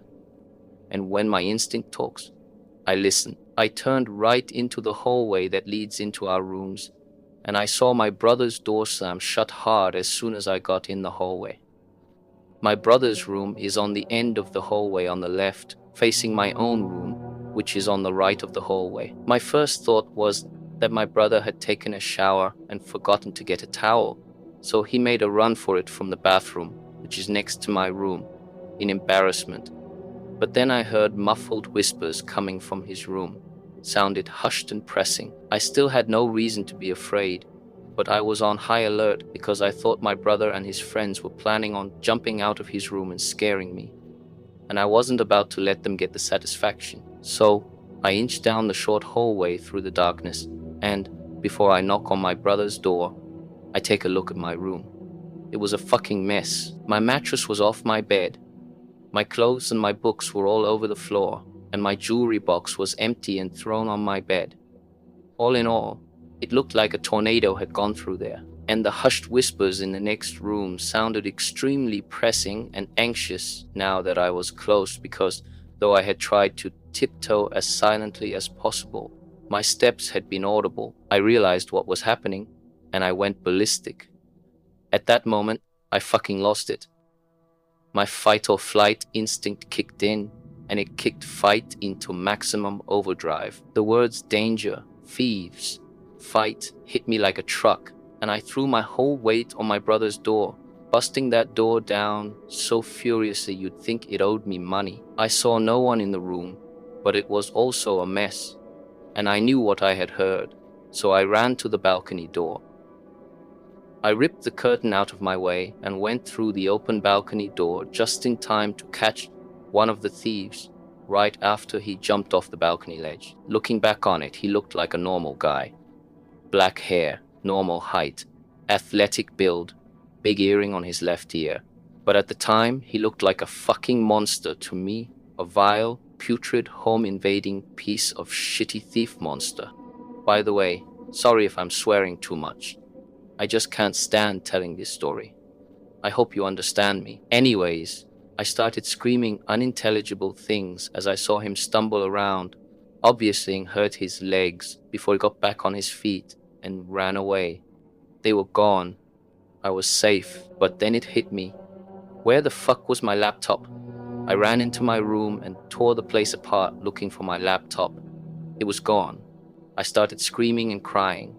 The unfairness, audacity, and cowardice hit me like a steel toe to the stomach. I screamed and cried like I was in a Grecian tragedy. I am not rich by any means, and neither is my family. I had an old laptop, which was probably worth pennies secondhand. But I needed that laptop for my schoolwork, and without it, I couldn't finish my semester. Not to mention that I don't have many real-life friends, and the majority of my friends at the time were online, so if I lost that laptop, I lost them too. My laptop was lost, and so was I. I felt violated, dirty, and less than. I was afraid I'd throw up or pass out or both. I was taking such rapid and deep panic breaths that my vision began to blur. In the most panicked and grief-stricken state I've ever been in my life, tears streaming down my face. I called my mother to tell her what had happened, and she told me to call the police. It took me almost a full minute on the phone with the operator, telling her again and again where I lived, who I was, and what had happened, before she understood me and said she'd send someone over. A few days later, I was talking with my mother about the incident, and she told me something that hit me hard. I come from a pretty much trilingual household, and she told me that when I called her that night, she couldn't make out what language I was speaking because I had been so panicked. Makes sense why I had to repeat myself over and over to the operator. I started running around the house like a lunatic, checking every door and every lock in a frenzy until I got to the kitchen and saw that the window had been broken. Without thinking, I slammed it shut. Stupid, I know, but I was beside myself. I wasn't thinking straight. My brother came home a few minutes later, and when he came in, he saw me panicked, crying my eyes out and speaking almost unintelligibly. He came to the bedrooms and saw the damage and told me to go sit in the living room and calm down. I did as he said and tried to calm down, but I jumped to every sound and started crying worse, telling him I was sorry that I got home too late and that our laptops were gone. The house seemed so big to me at those moments, so dark and so hostile, and I felt so small and helpless. My brother called me over to my room and showed me a pillowcase full of something, and when we looked inside, we found both laptops, all my jewelry, all of it, my old phone, and some other stuff. They had been right in front of me the whole time, but I was so messed up that they didn't even register. The police eventually came about an hour later and did what they did, so my brother and I took it to the police station and filed a report of the incident. And since I had seen half of one of the culprits' faces, they asked me to come in for an identification. They even sent over someone to dust for prints. Nothing ever came of it. The police said that since they didn't even have a backpack to put the loot in and resorted to using one of our pillowcases, they were almost 100% junkies. We had the outdoor metallic ladder ripped off our kitchen balcony, much to my cat's displeasure, since that's how they got in. We also installed several motion detecting lights. For the next few months, I was constantly on edge, and every time I passed near some suspicious characters who hung around near my usual bus stop, I felt a violent rage boil in me. I caught myself looking for the man I had seen, ready to beat him within an inch of his life, but I never saw him or heard his creepy whisper again, and my brother and I moved away from that apartment a few months later because I never felt comfortable in that apartment again. I picked up kickboxing, and because it has made me stronger, it has helped me feel safer, and I also always carry a knife with me now. I still think back on that encounter and realize how fucking stupid I was. What creeps me out the most is knowing that that night there had been nothing but a thin plywood door separating me from two potentially dangerous men. Even if I know that me busting in my brother's room like a lunatic is what scared them off because of how stupidly fearless I was, I also realize how bad it could have gone. They could have had guns, they could have had knives, they could have had pepper spray or a chain or whatever. And there were two of them and only one of me. And if they ganged up on me, even with the adrenaline having turned me into Doom Guy, I don't know how much of a chance I realistically stood against two men high on whatever they were on and desperate enough to break into an apartment and stuff loot in a pillowcase. Had they been willing to put up a fight, this would have ended very, very badly for me. What I do know is that I probably still would have busted in there like Doom Guy. So to the creepy, cowardly bastards who dared break into my apartment and tried to rob me and my brother and ended up traumatizing me so bad I had to move, fuck you both. I hope for your fucking sake we never meet again, because I've been kicking that sandbag for 2 years now and picturing your face every single time. I have had the misfortune of coming across a few scary guys in my life. My friends will say I'm a weirdo magnet, so I'm pretty wary and clued up now that I'm a bit older. But when I was a teenager, I suppose you could say I was very naive. It was a beautiful town in an affluent part of the country, but I struggled to find a job and became very frustrated as my mom needed a bit of help with money. Over the course of about 3 months, we became fairly friendly with a middle-aged guy who owned a takeaway shop in town. I will call him Phil. If he saw us doing some shopping, He would come and chat and ask how the family was, and he genuinely seemed like a decent, caring bloke. So when he said he might have a job for me in his shop with a small flat upstairs I could rent for next to nothing, I thought, okay, great, maybe things are looking up. Phil got our address and told me and Mom he would pop by early evening when he had finished and take me in the car to go and see the flat. I got myself looking fairly casual but presentable, and I'm feeling excited and confident, thinking, wow, a job and a flat. Killed two birds with one stone here. I just need to show him I'm sophisticated and would make a great employee. Around 8 p.m., he knocks on the front door and Mom answers. He tells her we will probably only be about half an hour and he will have me back safe and sound in no time. Now, I didn't take my phone with me as I had no credit to call out and didn't think I would be needing it for a quick trip up the road and back. In hindsight, a pretty stupid thing to do. Maybe if I had my phone on me, it would have deterred him from what he was about to do. It's already dark out, as it's March. I get into his car, and we start driving, and he is chatting away, asking how I am and telling me what the flat is like. 30 seconds after, I realize he is taking me in the completely opposite direction, and I can tell that we are driving away from the populated town and into an area where trees swamp both sides of the road. My brain is now working overtime, thinking, where the fuck is this guy taking me? And I just about managed to keep my composure, and I asked him outright, where are we going? Town's back the other way. I just thought I would take you on a little tour. It's beautiful here, with many forests and peaceful places I would love to show you, he tells me in his normal cheery tone. I wasn't capable of saying anything at that moment because the logical and the reasoning sides of my brain were in a full-blown war. I'm trying to keep calm, thinking, okay, he seems fairly normal. Why would he want to show me around? It is a stunning area full of natural beauty. He is probably proud to show me where he lives. The logical side, however, disagreed, and a wave of panic comes over me, and a little voice enters my head and shouts, "Fuck no, are you stupid?" So I just sit there in silence, taking in the scenery, which is becoming more sinister by the second, because at that moment in time, I didn't know what to think. All I know is every cell in my body is screaming at me to find a way out of this situation. I started looking for signposts, houses, any distinctive landmarks, ditches, huge trees, or anything that would be able to use to recognize my way back if I had to bolt from his car. Phil can obviously sense I'm nervous, so he is just talking away at me about what the job is like and how his staff are friendly. And before I know it, he has slowed down to a crawl, and he has turned down a little mud rut road with a dense tree line on one side and pitch black open fields on the other. My stomach literally drops, and my body contemplates power vomiting all over his car, because the reality of what is about to potentially happen hits me like a freight train.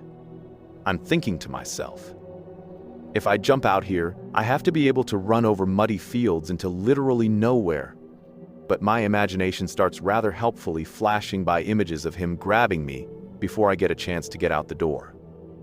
So, I just sit there, buckled in the passenger seat, not saying a word. I'm just thinking to myself, if he attacks me, don't make a sound.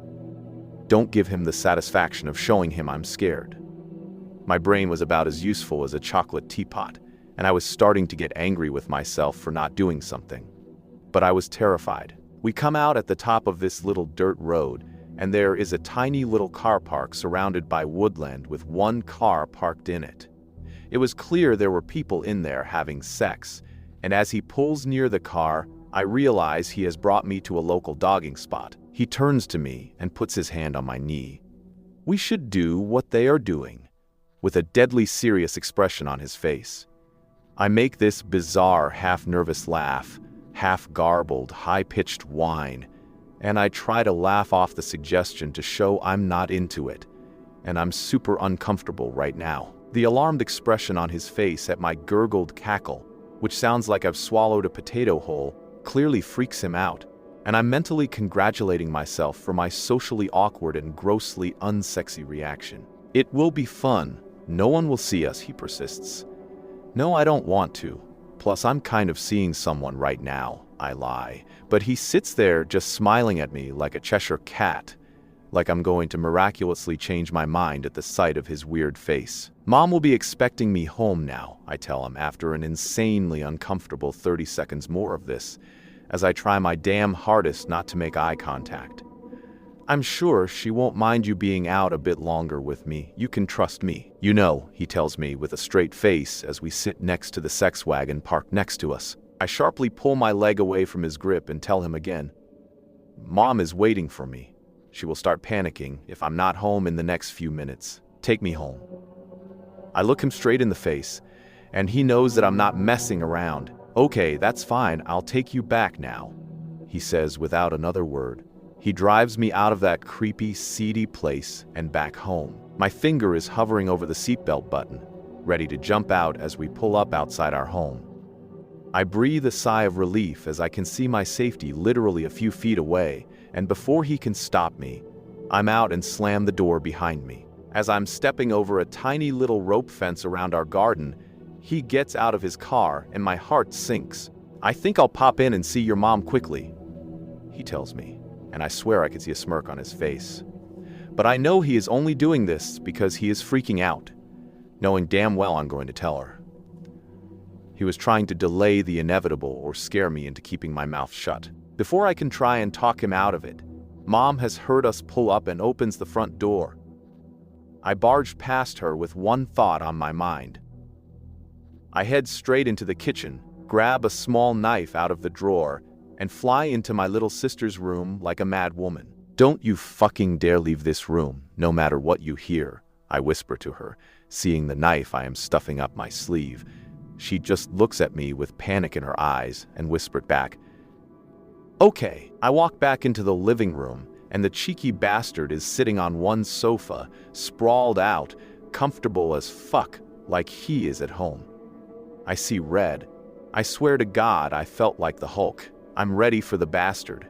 I awkwardly perch myself on the arm of the sofa Mom is sitting on, the absolute furthest away from him I can manage, as he just sits there making small talk with Mom about how she is finding the area and if the neighbors are friendly, all the while keeping his beady little weasel eyes on my every move. Why don't you come and sit over here next to me? He pats the sofa cushion next to him. No, I'm all right here, thanks, I tell him as I'm fidgeting with my sleeve, trying to stop the little knife from falling out in front of him. Why are you sitting over there? Come here. Honestly, I won't bite. He laughs and pats the seat next to him again. No, I am quite comfortable here, thank you very much. This time through gritted teeth. My mom, bless her, is looking at each of us during this back and forth like a tennis match, and I can see something is registering in her eyes. She can see my behavior is all off. I've got one bum cheek weirdly perched on the sofa arm, so I'm half stood up, half sat down, and I'm fiddling about with my sleeve. I'm twitchy as hell and staring my mom in the face intensely, mentally trying to speak to her through the power of telepathy alone. I must have looked like a nutter. It's getting late now, so I think you should go, she finally speaks. Mom is starting to look anxious now as she has finally twigged that something has happened. Phil gets up, agrees, and mumbles something about having to check something at his shop. When he walks by me and is nearly out of the room, he pauses and turns to me and puts out his hand to shake mine. I'm thinking to myself, what a fucking weird thing to do. I take the opportunity to kindly offer him my hand. That had the knife, taking it with a bit more force than his polite handshake. He soon yanked his grubby mitt out of mine when the tip of the blade had jabbed him. He looked down and saw the blade. Then he looked at me. I looked at him with such disgust.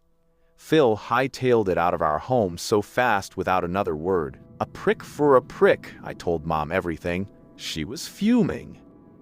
We did discuss going to the police, but there wasn't really a crime committed on his part aside from being a major creep. Sadly, when I mentioned to a couple of girls my age who lived down our street, they clammed up and shot each other a strange look. I guessed he had probably done this type of thing before. We moved away from the area after that, so I'm glad to report I never have to see his smug face ever again. I delivered pizza, and I'd been having a really busy night non-stop back and forth without any time to even pause and take a leak.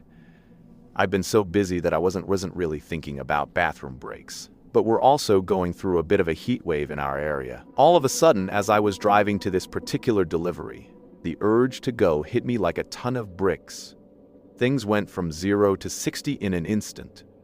Thankfully, I was close to the customer, so I could get this one over with quickly, or so I thought. I pulled up to the house, and it was an area I delivered in before, so I could immediately see that something wasn't right.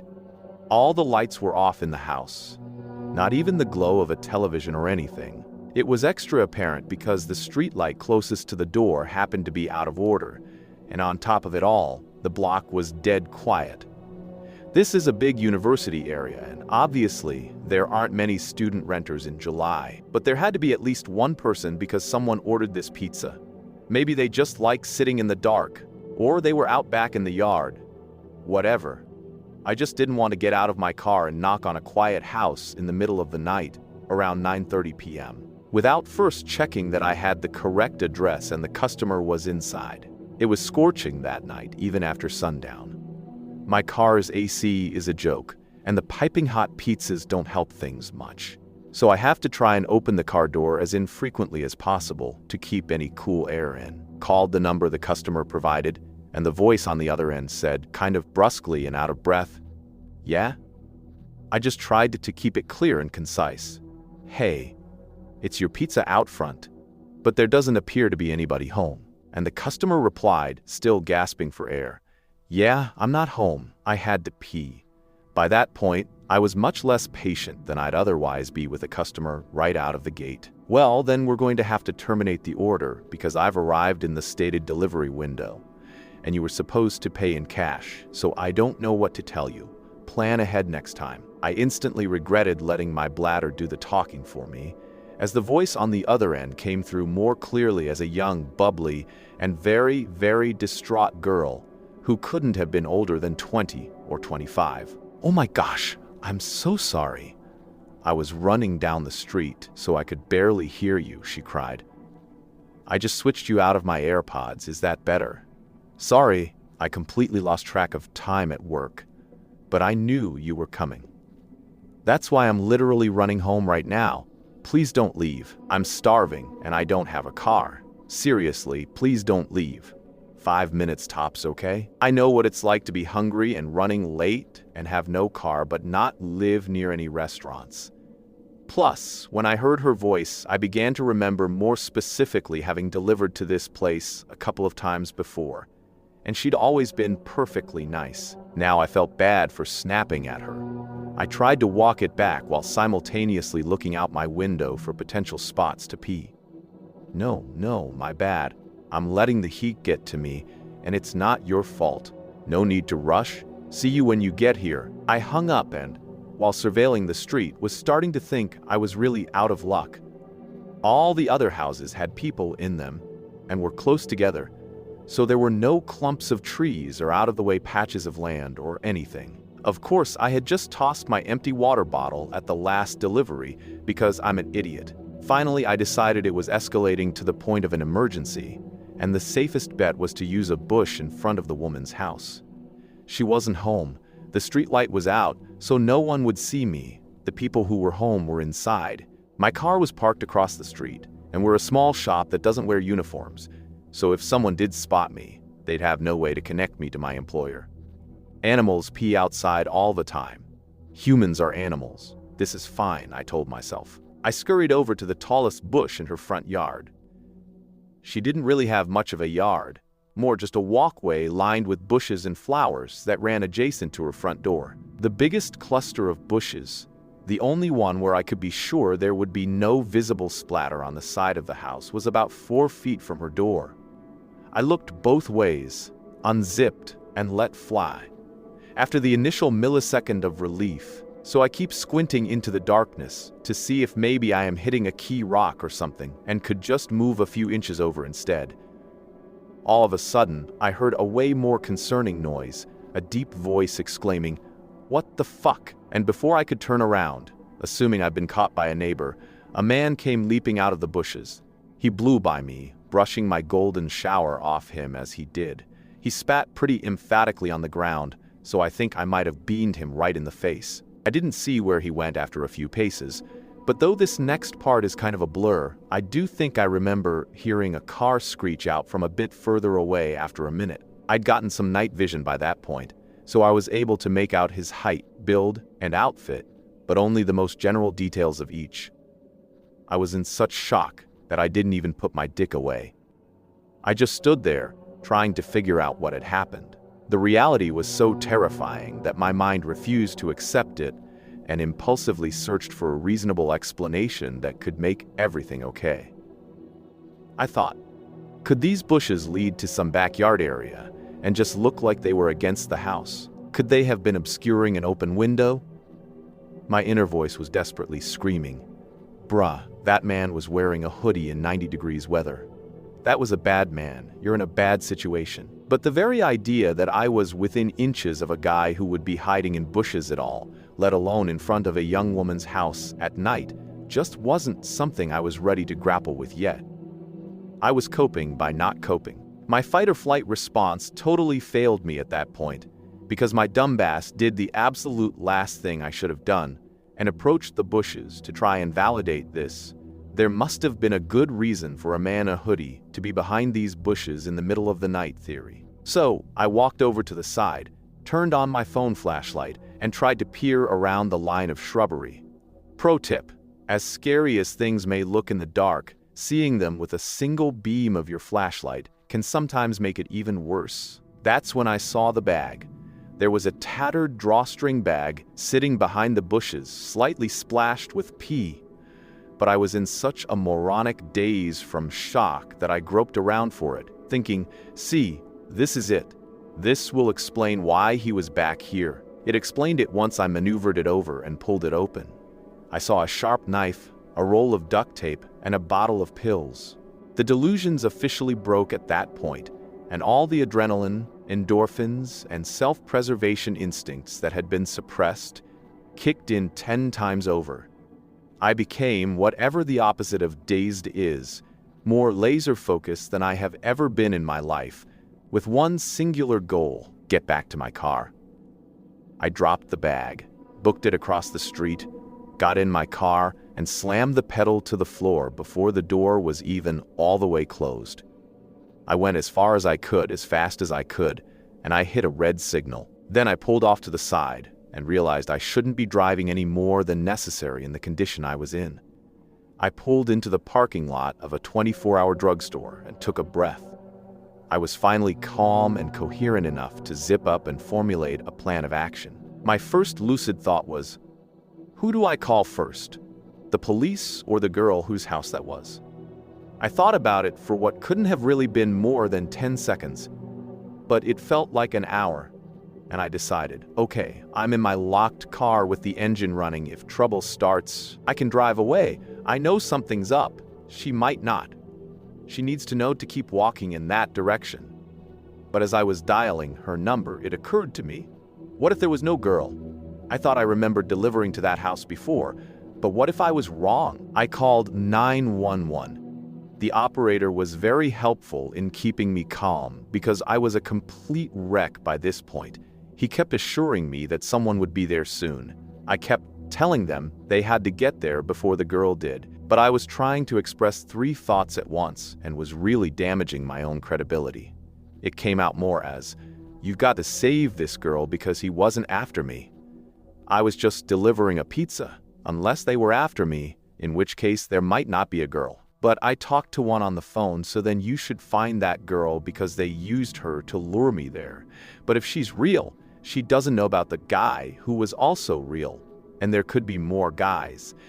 If there's actually a girl, and you know what, even if there isn't a girl, there might actually be more guys. I only checked one part of the bushes, so I don't actually know. But we'll know which guy is the one I saw because I pissed all over him. You know, I didn't mean to. This was back when I thought the girl was real, but not home. But she might be real, so you really need to find her if she is because the guy was real. Finally, they basically just asked me to stop talking and stay on the line. But that was when I saw an incoming call from the customer. I couldn't answer it without disrupting my 911 call, so I just ignored it. But then she sent me this text. Hey, I'm here. "Don't see you." I told 911 she was there, and they said officers were only minutes away, but who knows how long that meant, especially after I'd given such a scattered account of the events in my panic. I just felt overwhelmed with guilt because my rational mind said the odds of her being a decoy girl for some large scam targeting pizza guys were low, and the odds of her being the intended victim of a predator were high. So I put my 911 call on mute where I can hear them, but they can't hear me, and turned back, my heart absolutely pounding out of my chest, compulsively muttering fudge the entire way. Then I took 911 off mute and told them I had returned to look for the girl. They weren't happy about that, but I saw her meandering past the parked cars in the street, looking to see if one was mine, and I waved her down, flashing my brights. She bounced on over to the window of my car, happy-go-lucky. I figured that was a good sign that she wasn't in on whatever this was, but I was so scared to be back in the general area and to not know what had just happened or what was going to happen. I didn't want to make the same mistake with her that I had made with 911. So instead of trying to tell the whole story, I stuck to the bare basic facts. There was a man in your bushes. I'm on the phone with the police. I don't know where he is right now. Please get in the car so we can lock the doors. I was barely able to get even those sentences out, and I was shaking like I'd had 10 cups of black coffee. I held up my phone with 911 on the call screen to verify it for her. I thought that was why she got in the car with no further explanation, but it turns out that wasn't entirely it. "You still there? Is she with you? Are you safe? Is anyone else there?" The dispatcher kept checking in, not knowing who the third party I was talking to was. I reassured them, and we drove more cautiously this time to a location 911 instructed us to wait at to speak with police after they cleared the area. I didn't actually have to do much after that. The police came pretty soon after. A police car met us. I gave a statement telling them everything I observed, and she went to go speak to more officers in more detail than they needed me for. It turns out the reason she got right into a strange pizza guy's car without probing any deeper into my story is because she knew who the man was right away from my description. She had an abusive ex-boyfriend who was apparently psychotic enough that he immediately came to mind from hearing "there's a guy in your bushes." She later called us to thank me and insist on leaving a huge tip. I wasn't there when the call came in, so the kid who answered didn't know to refuse to accept the money, but the manager already promised the next time we see her, we can load her up with enough one free pie cards to last a lifetime. Easily the scariest thing that has ever happened to me on the job or off. I don't get the chance to tell the story much because I try to avoid sharing it with anyone who could possibly know the girl or know of the event. But I'm still not the same since, even though I know he didn't even have anything to do with me directly. This truly shook me to my core. It was the summer before my senior year in college.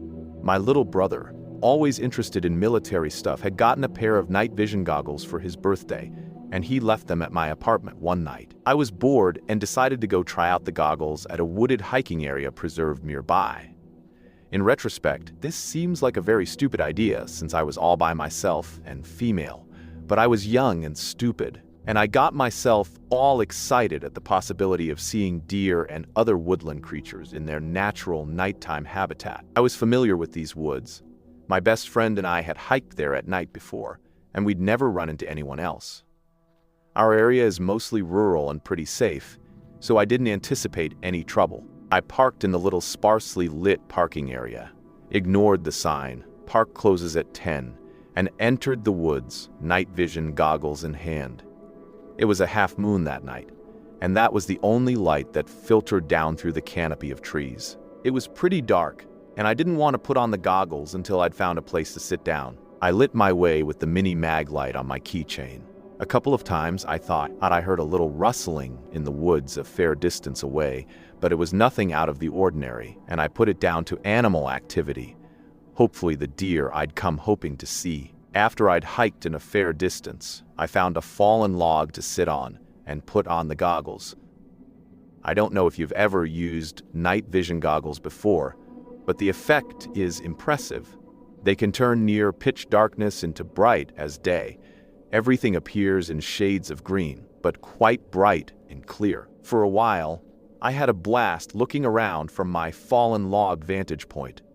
Some chipmunks played around in the leaves nearby, and a big owl blinked its lamp-like eyes at me from a tree branch. No deer, though, and I started to think that maybe they wouldn't be likely to come anywhere near me, darkness or no, if I sat right out in the open on a log. So I decided to find a place where I could be a little more hidden. I made my way a little deeper into the woods and finally found a huge tree perfect for climbing. I've always loved climbing trees, so it was nothing for me to hoist myself up a few branches and settle in to wait for my deer. I didn't get to see any. What I did see, lit up in bright night vision green after about 10 minutes of waiting, was this: a man dressed head to toe in dark-colored clothing, making his way stealthily through the woods. He was coming from the same direction I'd come and was clearly trying to stay hidden, moving from tree to tree and glancing around carefully before moving on again.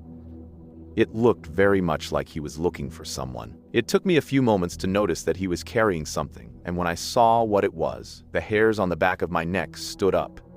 He had a knife, a big one, and he was gripping it as if he expected to use it in the very near future. It wasn't deer hunting season, and this was a nature preserve where hunting of any kind was prohibited, and at any rate, the guy was alone and not dressed like a hunter. There were no deer in sight, and very few hunters killed their prey with knives. I was suddenly horribly aware of my situation. A young woman alone, weaponless, in the middle of the woods at night. This was the 90s, so no cell phones, and even if I'd had one, I wouldn't have felt safe using it lest I draw his attention. I didn't know how he was able to see so well in the dark. I guess his eyes had just adjusted, and I was terrified he would look up and see me.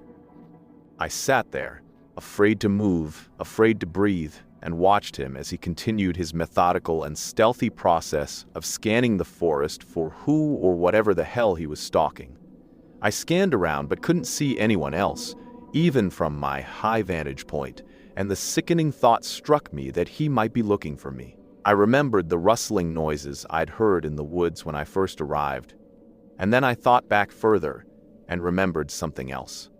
A white car that had followed too close behind me for most of my drive to the nature preserve. I'd been annoyed and a little freaked out at the time, but when I turned into the nature preserve parking area, the white car had passed me and driven on its way, and I hadn't thought anything more of it. Now, I wondered, horrified, if this was the driver of that car, if he'd circled back and seen my parked car alone in the lot, if he'd come in after me. I sat, paralyzed with fear, and watched the man for what felt like forever, but was probably another half hour or so. There was a heart-stopping moment when he paused right underneath my tree, and I was sure he was going to look up and find me.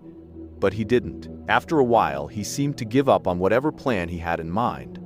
I heard him say, "Fuck it," and he started heading back in the direction he'd come, the direction of the parking area. I stayed in the tree, wet with sweat and crying, until the sun came up a few hours later. Then I climbed down and, still terrified, gripping the little can of pepper spray on my keychain, I made my way as fast as I could to the parking lot. The man had been there. My windshield had been smashed with a rock, and someone had scraped all down the sides of the car with something sharp, presumably a giant knife that I'm lucky didn't end up in my chest. Thank God for the night vision goggles that let me see him before he could see me. And thank God for big trees with sturdy branches. This is the scariest thing that has ever happened to me. And what makes it worse is that, had things gone down differently, I might not have been here to tell the story. I live in Finland in a fairly small city. This happened to me a year ago when I was 14, so it was a Friday evening, and on every Friday, our mom let us go to the store and buy candy. So my 12-year-old sister and I left our house to go to the store, and it was already dark outside. We made our way to the closest store, which was over a mile away. While walking, at some point, there's a man behind us walking the same way, but I didn't think much about it at the time. He could be just going to the same store, so I continued chatting with my sister while the man is behind us, following at a safe distance. We got to the store with no complications, and the man followed us into the store. We take our time selecting our candy and get to the register to pay. While I was packing the candy into my backpack, I saw this man buying only a chocolate bar. Pretty far away to go for a chocolate bar, I thought. And at this point, my suspicions start to rise for this guy. I get out of the store with my sister, and we start making our way back. We walked for a while, and I quickly glanced back, and the man was still there, following us. I took a look at my sister, who seemed totally unaware of the man's presence. We continued our walk, and up ahead of us was an unlit dirt road that continued for a good part of the trip. So I looked back again, and there the man still was, about 60 feet away. At this point, I was almost certain that he was following us because, on our way to the store, he did not walk this part of the way behind us. The dirt road goes through a forest, and it had a curve at the start of it. I could see the man's shadow coming down the road, and he started looking for us from the road. He walked back and forth on the road. Now, I was certain he was following us all that time. My heart was racing, and I tried to be as quiet as possible. The man didn't find us, but continued running forwards. We stayed in the forest for a while before getting the courage to come out. We walk the rest of the way home with no problems and get to our house. We eat our candy and have a good evening, but that really did bother me for a while, and especially my sister. Thinking about this still gives me the chills, and the thought of getting caught in that situation creeps me out, and I try not to think about it. I wouldn't want to meet this guy again. This may be a ramble of thoughts, but after recently stumbling on this sub, I finally felt a place I could offer something that my family and I experienced a few years ago, that, to this day, gives me a shiver. I have been camping solo, backpacking, and hunting my whole life in Oregon, and felt comfortable in the woods and have a deep respect for nature. A few years ago, my wife, daughter, and 2 German shepherds went camping north of Mount Jefferson, Oregon. I have included the coordinates of our campsite, which we found to be the perfect setup for us and our 2 dogs, who need the privacy since they are intimidating to other dog owners and can be loud when spooked. It was not an established campsite, just a nice horseshoe off a USFS road that had flat ground, full trees, and a fire pit. The first night, my daughter wanted to sleep by herself in a 2-man tent right next to ours. It was maybe 2 feet away from me and my wife's tent. We made the male German shepherd, Guts, his name, sleep with her in the tent. That whole first night, neither my wife nor I could sleep. We both heard footsteps, and they were heavy, not like typical forest critters scampering around the night. I was well armed because I was paranoid from reading recently before departing about a dad in California who was shot and killed in a tent next to his 2 infant daughters. Needless to say, both my wife and I had 2 pistols and my rifle with me. The dogs are great at detection, and that is why I felt my daughter could sleep alone, because Guts is completely fearless, and nothing would lay a hand on her without a battle to the death. All in all, nothing but bad vibes and loud footsteps occurred that night, which I ultimately decided was deer or maybe some elk. Day 2 morning, we go for a walk down the road, and maybe 300 feet away, I see the circular area in the photo. I see an abandoned road where a rusted gate post, the gate was missing, was covered in vegetation. Something of blue color caught my eye, and Guts immediately took off running down this abandoned road. My heart began to race because I thought it was another family camping like us. And he was going to get himself shot or scare some innocent people to death. So I chased after him as fast as I could, and the rest followed. He stops after 20 feet into the road, and me yelling his name, but I have covered just enough distance to see that there's nobody there and something is off about the site. I yell, "Hello? Is anyone there? Sorry about the dog," and got no response. My curiosity gets the best of me, and I have to see what the site conditions were. As I get closer, I know something is wrong.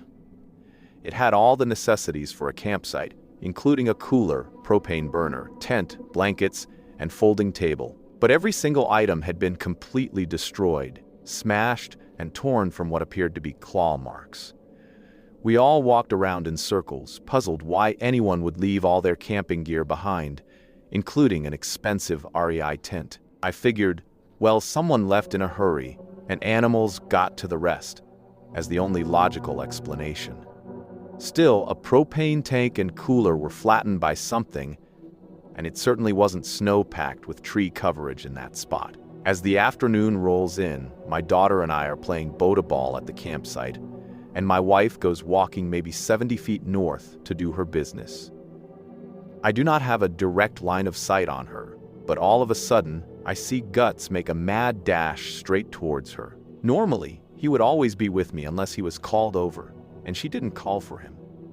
His speed and focus caught my attention, and I knew something weird was happening, so I ran over there, and my wife starts jogging at me, and I immediately draw my pistol.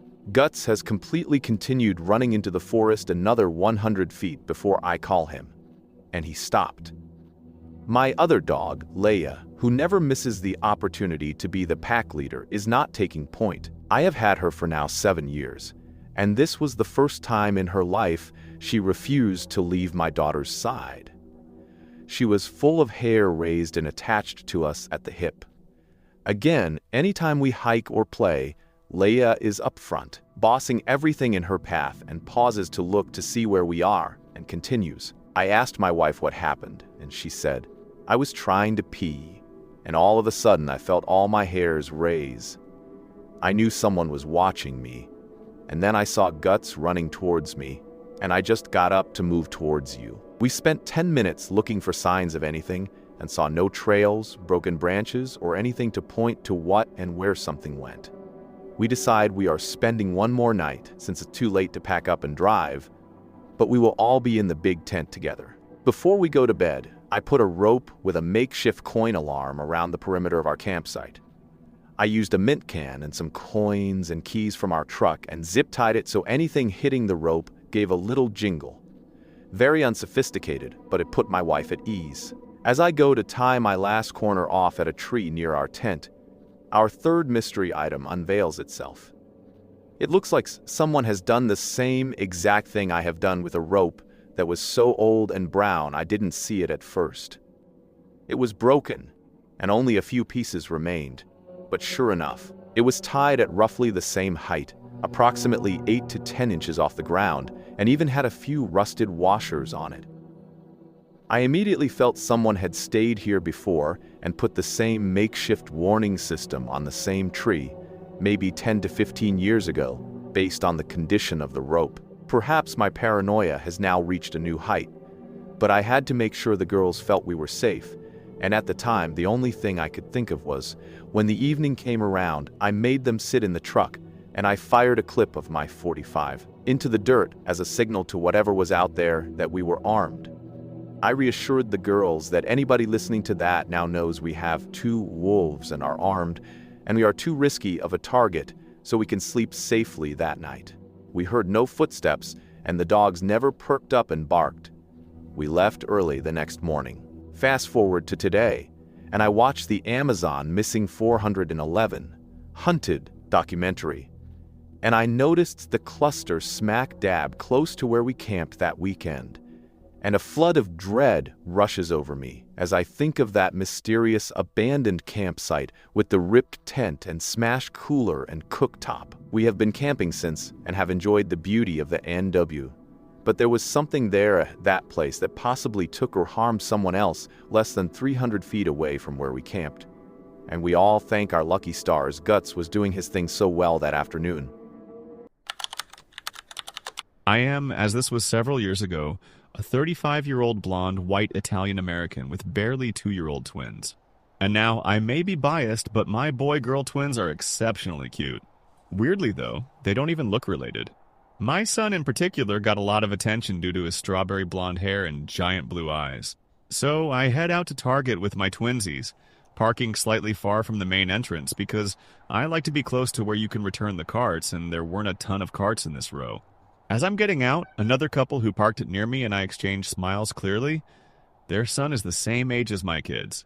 The dad is a bear of a man huge, with a beard for days and arms like tree trunks. As I'm walking around Target, looking at all the things we don't need, I vaguely noticed two couples who seem to be in a lot of the same areas as me. They aren't speaking English, and if I had to guess, I'd say probably Russian, but I couldn't really tell. Now, fast forward, I get in line behind one of the couples. My daughter is in the seat part of the cart, and my son is in the wide open part. And out of nowhere, the woman from the couple behind me is all up in my cart and personal space. Meanwhile, the couple in front of me, after paying, doesn't move out of the way. Weird. Move over, guys. What are you doing? And then the woman behind me leans completely over my cart, placing herself between me and my son. I have no idea what she's doing. Still, it seems like her main objective is to block my eye line from him. I have my hands on my daughter, but I can't even see my son. She's a big lady, and she is way too close to my kids. She is leaning so far over my cart that her body is practically resting on both sides of it. Again, I can't even see my child anymore, who up until 2 minutes ago was less than 10 inches away from me. I asked her to back up when she started inching closer, but she just responded in her native language. I gestured to show her what I meant, and I repeatedly asked her to please move. Excuse me, etc., and it was obvious that I was trying to get her away from my children. Even if you don't speak the same language, it's pretty damn clear what I was trying to imply. And she just blatantly ignores me. I'm trying to lean around her to grab my son and throw him onto the conveyor belt just to get him away from this couple. Seriously, what are they trying to do here? And she refuses to move, and I can't get to my son. And this starts to go on for several minutes. We're not even checked out yet because I have items in my cart that I can't reach. I'm also blocked in on the other side by the other couple, who are standing completely on top of me. At this point, I am full-on yelling at the woman to get the fucking away from my kid. Finally, I grab my cart and smash it as hard as I can into her, and she starts yelling at me and backs up just enough for me to grab my son, who is now hysterical. The 16-year-old cashier was useless, even though I was screaming at her to call security the entire time. Then the bear from earlier sees everything happening and rushes over with his family. He shoves the other couple away from me, and we ditch all my attempted purchases. He escorts me and my twins back to our car safely, and he and his wife even follow me for a bit onto the highway, just to make sure that we weren't being followed. So, to the tourists at Target who attempted to, I don't even know what you were attempting. You raised all my mama bear red flags, and you're lucky I didn't smash my keys into your face, because that was my next move. In August of 2023, I was in my junior year at a trade school in Sumeru County for graphic design. A sophomore named James noticed that I wasn't getting dropped off at our home school like he was, and one day he offered to drive me home. I didn't know this kid well. I had spoken to him a few times, but we weren't friends. I told him that my mom prefers to meet people before letting me ride in a random person's car, especially a guy. At the time, I was 18, so I also mentioned that if he got into a wreck, I would be legally responsible as the adult in the car. After that, he didn't really bother me much. We still talked occasionally, and it was clear that he wasn't neurotypical, but things didn't get creepy until my senior year.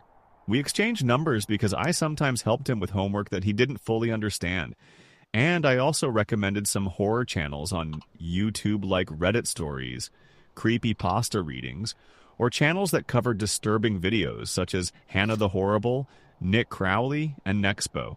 Within a month, he somehow found my home address, and I never told him where I lived, and he got dropped off way earlier than I did. The way our homeschool system worked was that all students on the west side of Fontaine heading into Solani went to one middle school and high school, while students from East Fontaine going into Lau went to a different high school. I never told this kid where I lived, not even a rough area, and at this point, I started documenting everything, no matter how big or small. Over the next few months, if I fell asleep on the bus, he would tap my headphones, snap them against my ears, kick my legs, shake me, or call my phone just to force me to talk to him. In April, he asked me to prom, and I repeatedly told him that I was not interested. He tried to manipulate me into going, so I ended up lying and saying that I had a family event that day. After that, I reported him to the principal for harassing and shaming people into going to prom, and he gave me the most insincere apology ever. It was clear that he had been forced to do it. The next day, he called me and asked if my sister drove a red car and worked at the Sango Namiya coffee house. I quickly told him no and blocked his number. I then went to administration, bringing up the fact that this kid had been calling me to ask if I had gone to Dollar General, if I was at work, or if I was at home. He also told me disturbing thoughts about wanting to kill his mom's boyfriend, describing how he wanted to smash his teeth in. He smacked his phone against the bus window, tried to manipulate me into calling him while he was having a panic attack, and ranted about how our math teacher needed to be gutted because she was overweight. He went on a misogynistic rant about how fat women are ugly and horrible vessels for producing babies, and she wasn't even overweight due to a poor diet. She had a medical condition that caused a buildup of estrogen. The worst moment was when he lost his AirPods case and had a full-on meltdown. He aggressively stomped on his AirPods, foamed at the mouth, and threw a tantrum in pure rage.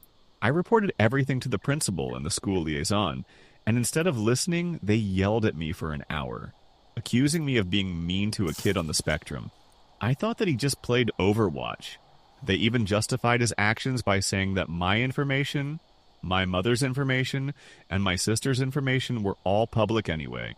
At this point, I started having a panic attack and called my mom, and I was literally vomiting into the trash can in the conference room. My mom was pissed. She told me to call the sheriff's office as soon as I got home. The sheriff actually went to this kid's house and warned him to knock it off, or else I had every right to file stalking and harassment charges. The 180 Woman Shelter later confirmed that what the principal and liaison did was disgusting and dangerous. So far, I haven't seen him, and I still have his number blocked. Hopefully, I never see that little idiot again.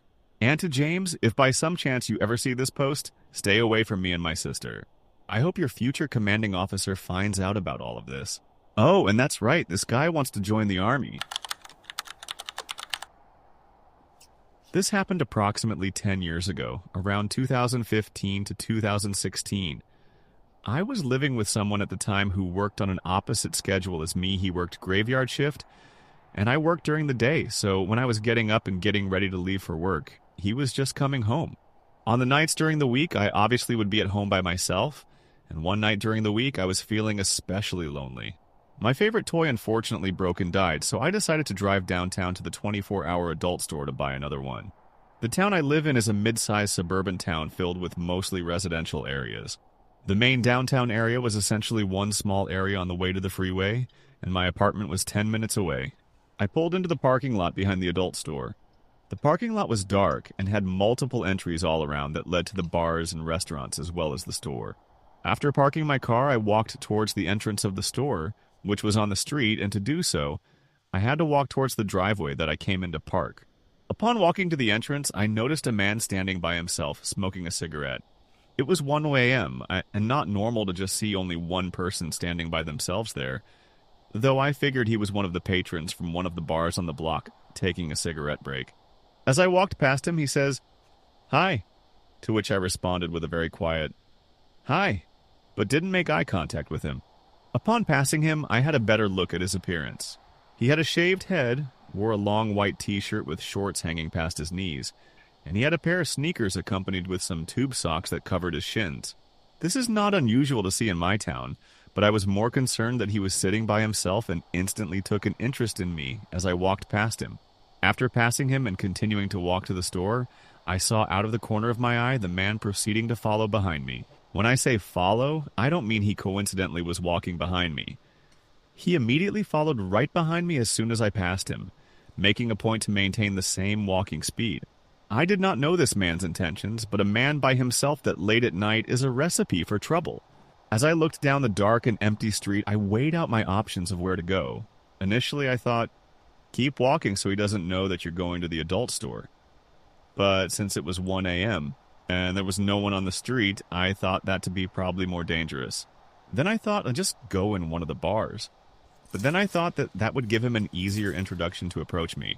So then I realized my best bet was to continue into the store where I knew it was well lit and people could see me. I proceeded to shop for what I came there for, and the man entered the store behind me, but hung out at the front of the store so as not to look like he was following me around. He wasn't even pretending to shop. He literally just sat at the front, waiting. As I was shopping, I heard the man make sort of a sound, to which I ignored, and he wasn't getting the message. And he continued to make this sound as I continued to shop without noticing. Eventually, I walked up to the cashier, who was completely oblivious to what was going on, and I tried to whisper to the cashier, "Yoon, do you know that man, or does he work here?" The The cashier asked me to repeat what I was saying and asked again, but still spoke in a quiet voice, not understanding my attempt to be discreet. The cashier responded, "I can't hear you. Say it again." At this point, I felt like my cover was blown, so in a more normal tone, I told the cashier, "The man in front followed me from outside and won't leave me alone." I explained my car was parked in the lot behind the store, and I didn't feel comfortable going to my car, and the cashier said, "Okay." The cash wrap area was an enclosed, square-shaped counter to maintain distance between the staff and the customers. The cashier walked to the front by where the man was, and from behind the counter told the man to leave. He then came up and reassured me that he told the man to go away, though the man did not, in fact, go away. He continued to stay there. Given that I didn't want him to follow me to my car, I stayed in the store and pretended that I was still shopping, even though I had already found what I came for. I would occasionally glance to the front to see if the man was still there, and he was. I kept going up to the cashier, explaining that the man hadn't left, so he went back up to the front to talk to him. I heard the cashier say, "All right, enough. All righty, leave the store." And while he was doing this, I went to the far back end of the store to remain out of sight. And by the time I circled back to the cashier, I noticed the man was no longer there. The cashier said that he repeatedly and more assertively told the man to leave. He said the man claimed that he didn't understand English. The cashier then pulled a baton that he kept under the counter for protection and held it over his head and asked the man, "Do you understand this?" To which the man finally left the store. I made my purchase but was still worried about walking to my car, even though I was parked in one of the first spaces near the driveway entrance. The cashier pointed at a small TV behind him that had 4 angles of CCTV footage, and he assured me that the man was gone and told me to come back into the store if I saw him again. He also said he would watch as I walked to my car, even though I would have felt more comfortable if he had walked me to my car. I understood that he was by himself and couldn't leave the store unattended with customers. After making my purchase, I sped walk to my car, and I always have my keys ready when walking to my car. So I promptly pressed unlock on my car remote, got in, placed my bag of purchases on the passenger seat, and proceeded to start the car. Once my car turned on, I took off the emergency brake, put the car in reverse, and while putting on my seatbelt, I looked in my side view mirror to back out. It was at this point that I saw that same man in the mirror, full-on speed walking right toward my driver's side door. You see, I was driving in a Corolla at the time, and that model automatically locks the doors when you take the car out of park. As soon as I saw him, I hit the gas and violently pulled out of the parking space. I pulled out so fast that it startled him, stopping him dead in his tracks, and he was now standing right next to my driver's side door. As I continued to pull out, I gave him the most serious dead stare I could because I know most predators feed off the fear of their victims. The stare must have worked. As soon as he saw me pulling out while staring at him, he turned his head back toward the driveway entrance and proceeded to walk back to where he had been standing. He had a look of defeat on his face. My face, however, was overcome with relief. I pulled out of the parking lot and took myself back home, and I felt a bit of shame for being out so late by myself. I did tell my boyfriend about the incident when he came home at 6:01 a.m., and he also agreed that going out that late alone wasn't the smartest decision. I'm no longer with that person, but I still live in the same town, though I never leave my home for anything past 9 anymore. While the town I live in isn't the most dangerous, there are still enough crimes that occur here that it's also not considered the safest. I stupidly decided to get gas at 11 p.m. one night because I hadn't made time before work. As I'm pulling up to the gas station, there are a couple of cars at the pumps, which make me feel somewhat relieved and safer going in, but I was wrong. I go inside to pay the clerk since I'm using cash, and as I'm heading back to the pump to fill up, most of the cars leave except for one truck parked 2 pumps away from me. I get into my car to wait for the gas to fill and start scrolling on my phone. Suddenly, I see this guy walking suspiciously around the front of my car, and I glance up to see what he's doing. Unfortunately, we make eye contact. He asks if I have any change for gas, and I shake my head no. "Sorry," and he responds, "Okay, that's cool. Hey, do you want me to remove your gas pump for you?" And I quickly respond, "I'm good, thanks." At this point, my tank is full and he knows it, and he acts fidgety and walks away behind my car. I'm trying not to glare back too obviously, but I subtly am looking around, trying to figure out where he is. I don't want to make it obvious how terrified I am. In my head, I'm thinking, how do I leave with him still around my car? He's out of sight now, and the lot is empty, and I'm waiting for another car to pull up. 5 minutes pass, and nothing. My fight-or-flight response is just kicking my head in, and it's freezing outside, and I haven't started my car yet because the pump is still in. I have no idea where this guy went.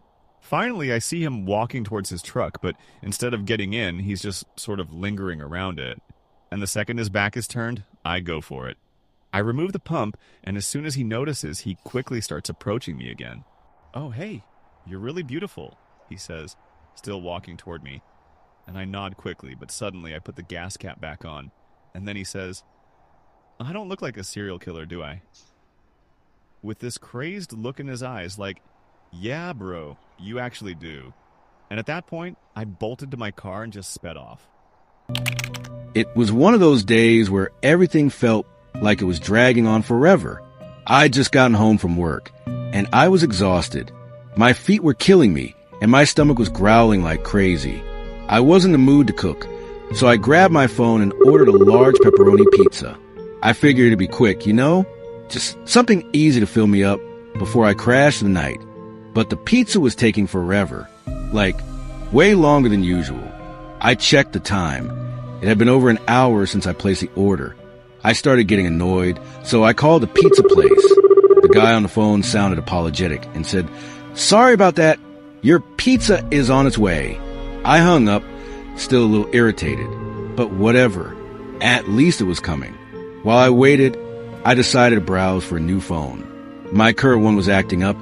The screen was cracked, and it kept freezing. I dropped it on the concrete a few weeks back, and it had been a mess ever since. I started scrolling through Craigslist and some social media sites, looking for a decent deal. Finally, the doorbell rang. I was so hungry I practically jumped off the couch and ran to the door. It was a delivery guy, holding my pizza. I took it, tipped him, and carried the box to the kitchen. The smell hit me first. Rich, cheesy, and exactly what I'd been craving. I opened the box, grabbed a slice, and devoured it. It was so good. I ended up eating the whole thing. After I finished, I grabbed a can of cold Coke from the fridge, plopped back on the couch, and turned on Game of Thrones. I was so tired that my eyes started to droop almost immediately. Just as I was about to drift off, I heard a soft creak, like a floorboard shifting, coming from somewhere inside the house. I froze. My heart skipped a beat, and I sat up straight, straining to listen. Everything was quiet. Maybe it was nothing. I told myself it was probably the neighbor's cat. That little guy was always sneaking into my house through the kitchen window. I got up, checked the kitchen, and sure enough, the window was open a crack. I closed it, locked it, and went back to the couch. I tried to relax, but something felt off. I couldn't shake the feeling that I wasn't alone. I kept glancing around the room, half expecting to see someone standing in the shadows. Eventually, I gave up on the show and decided to go to bed. I climbed the stairs to my bedroom, changed into my pajamas, and crawled under the covers. It didn't take long for me to fall asleep, but then something woke me up. It was a loud crash, like something heavy had fallen. My eyes snapped open, and I lay there in the dark, my heart pounding in my chest. I tried to convince myself it was nothing. Maybe I'd left something on the edge of a table and it had tipped over. But deep down, I knew that wasn't it. I got out of bed, grabbed the baseball bat I kept by my nightstand, and crept out into the hallway. The house was eerily silent, but I could feel the tension in the air. I slowly made my way down the stairs, gripping the bat so tightly my knuckles turned white. When I reached the kitchen, my stomach dropped. The window was wide open. The fridge door was open too, and the light from inside was spilling out into the room. On the counter, there was a milk bottle, open, with some of the milk missing. Someone had been here. Someone had been in my house. Panic surged through me, and I ran to the front door to make sure it was locked. It was locked. I checked the other windows, but they were all secure. Whoever had been in here must have come in through the kitchen window and left the same way. I grabbed my phone and called the police. They arrived about 10 minutes later, and I explained what had happened. They asked me a bunch of questions, Was I expecting anyone? Had I heard anything else? Did I see anyone? Then I remembered the security cameras. I had one at the front door and one in the kitchen. The officers and I went through the footage, and what we saw made my blood run cold. At first, everything looked normal. The delivery guy came, dropped off the pizza, and left. Then, about 20 minutes later, the kitchen camera picked up movement. A figure climbed in through the window, someone wearing a clown mask.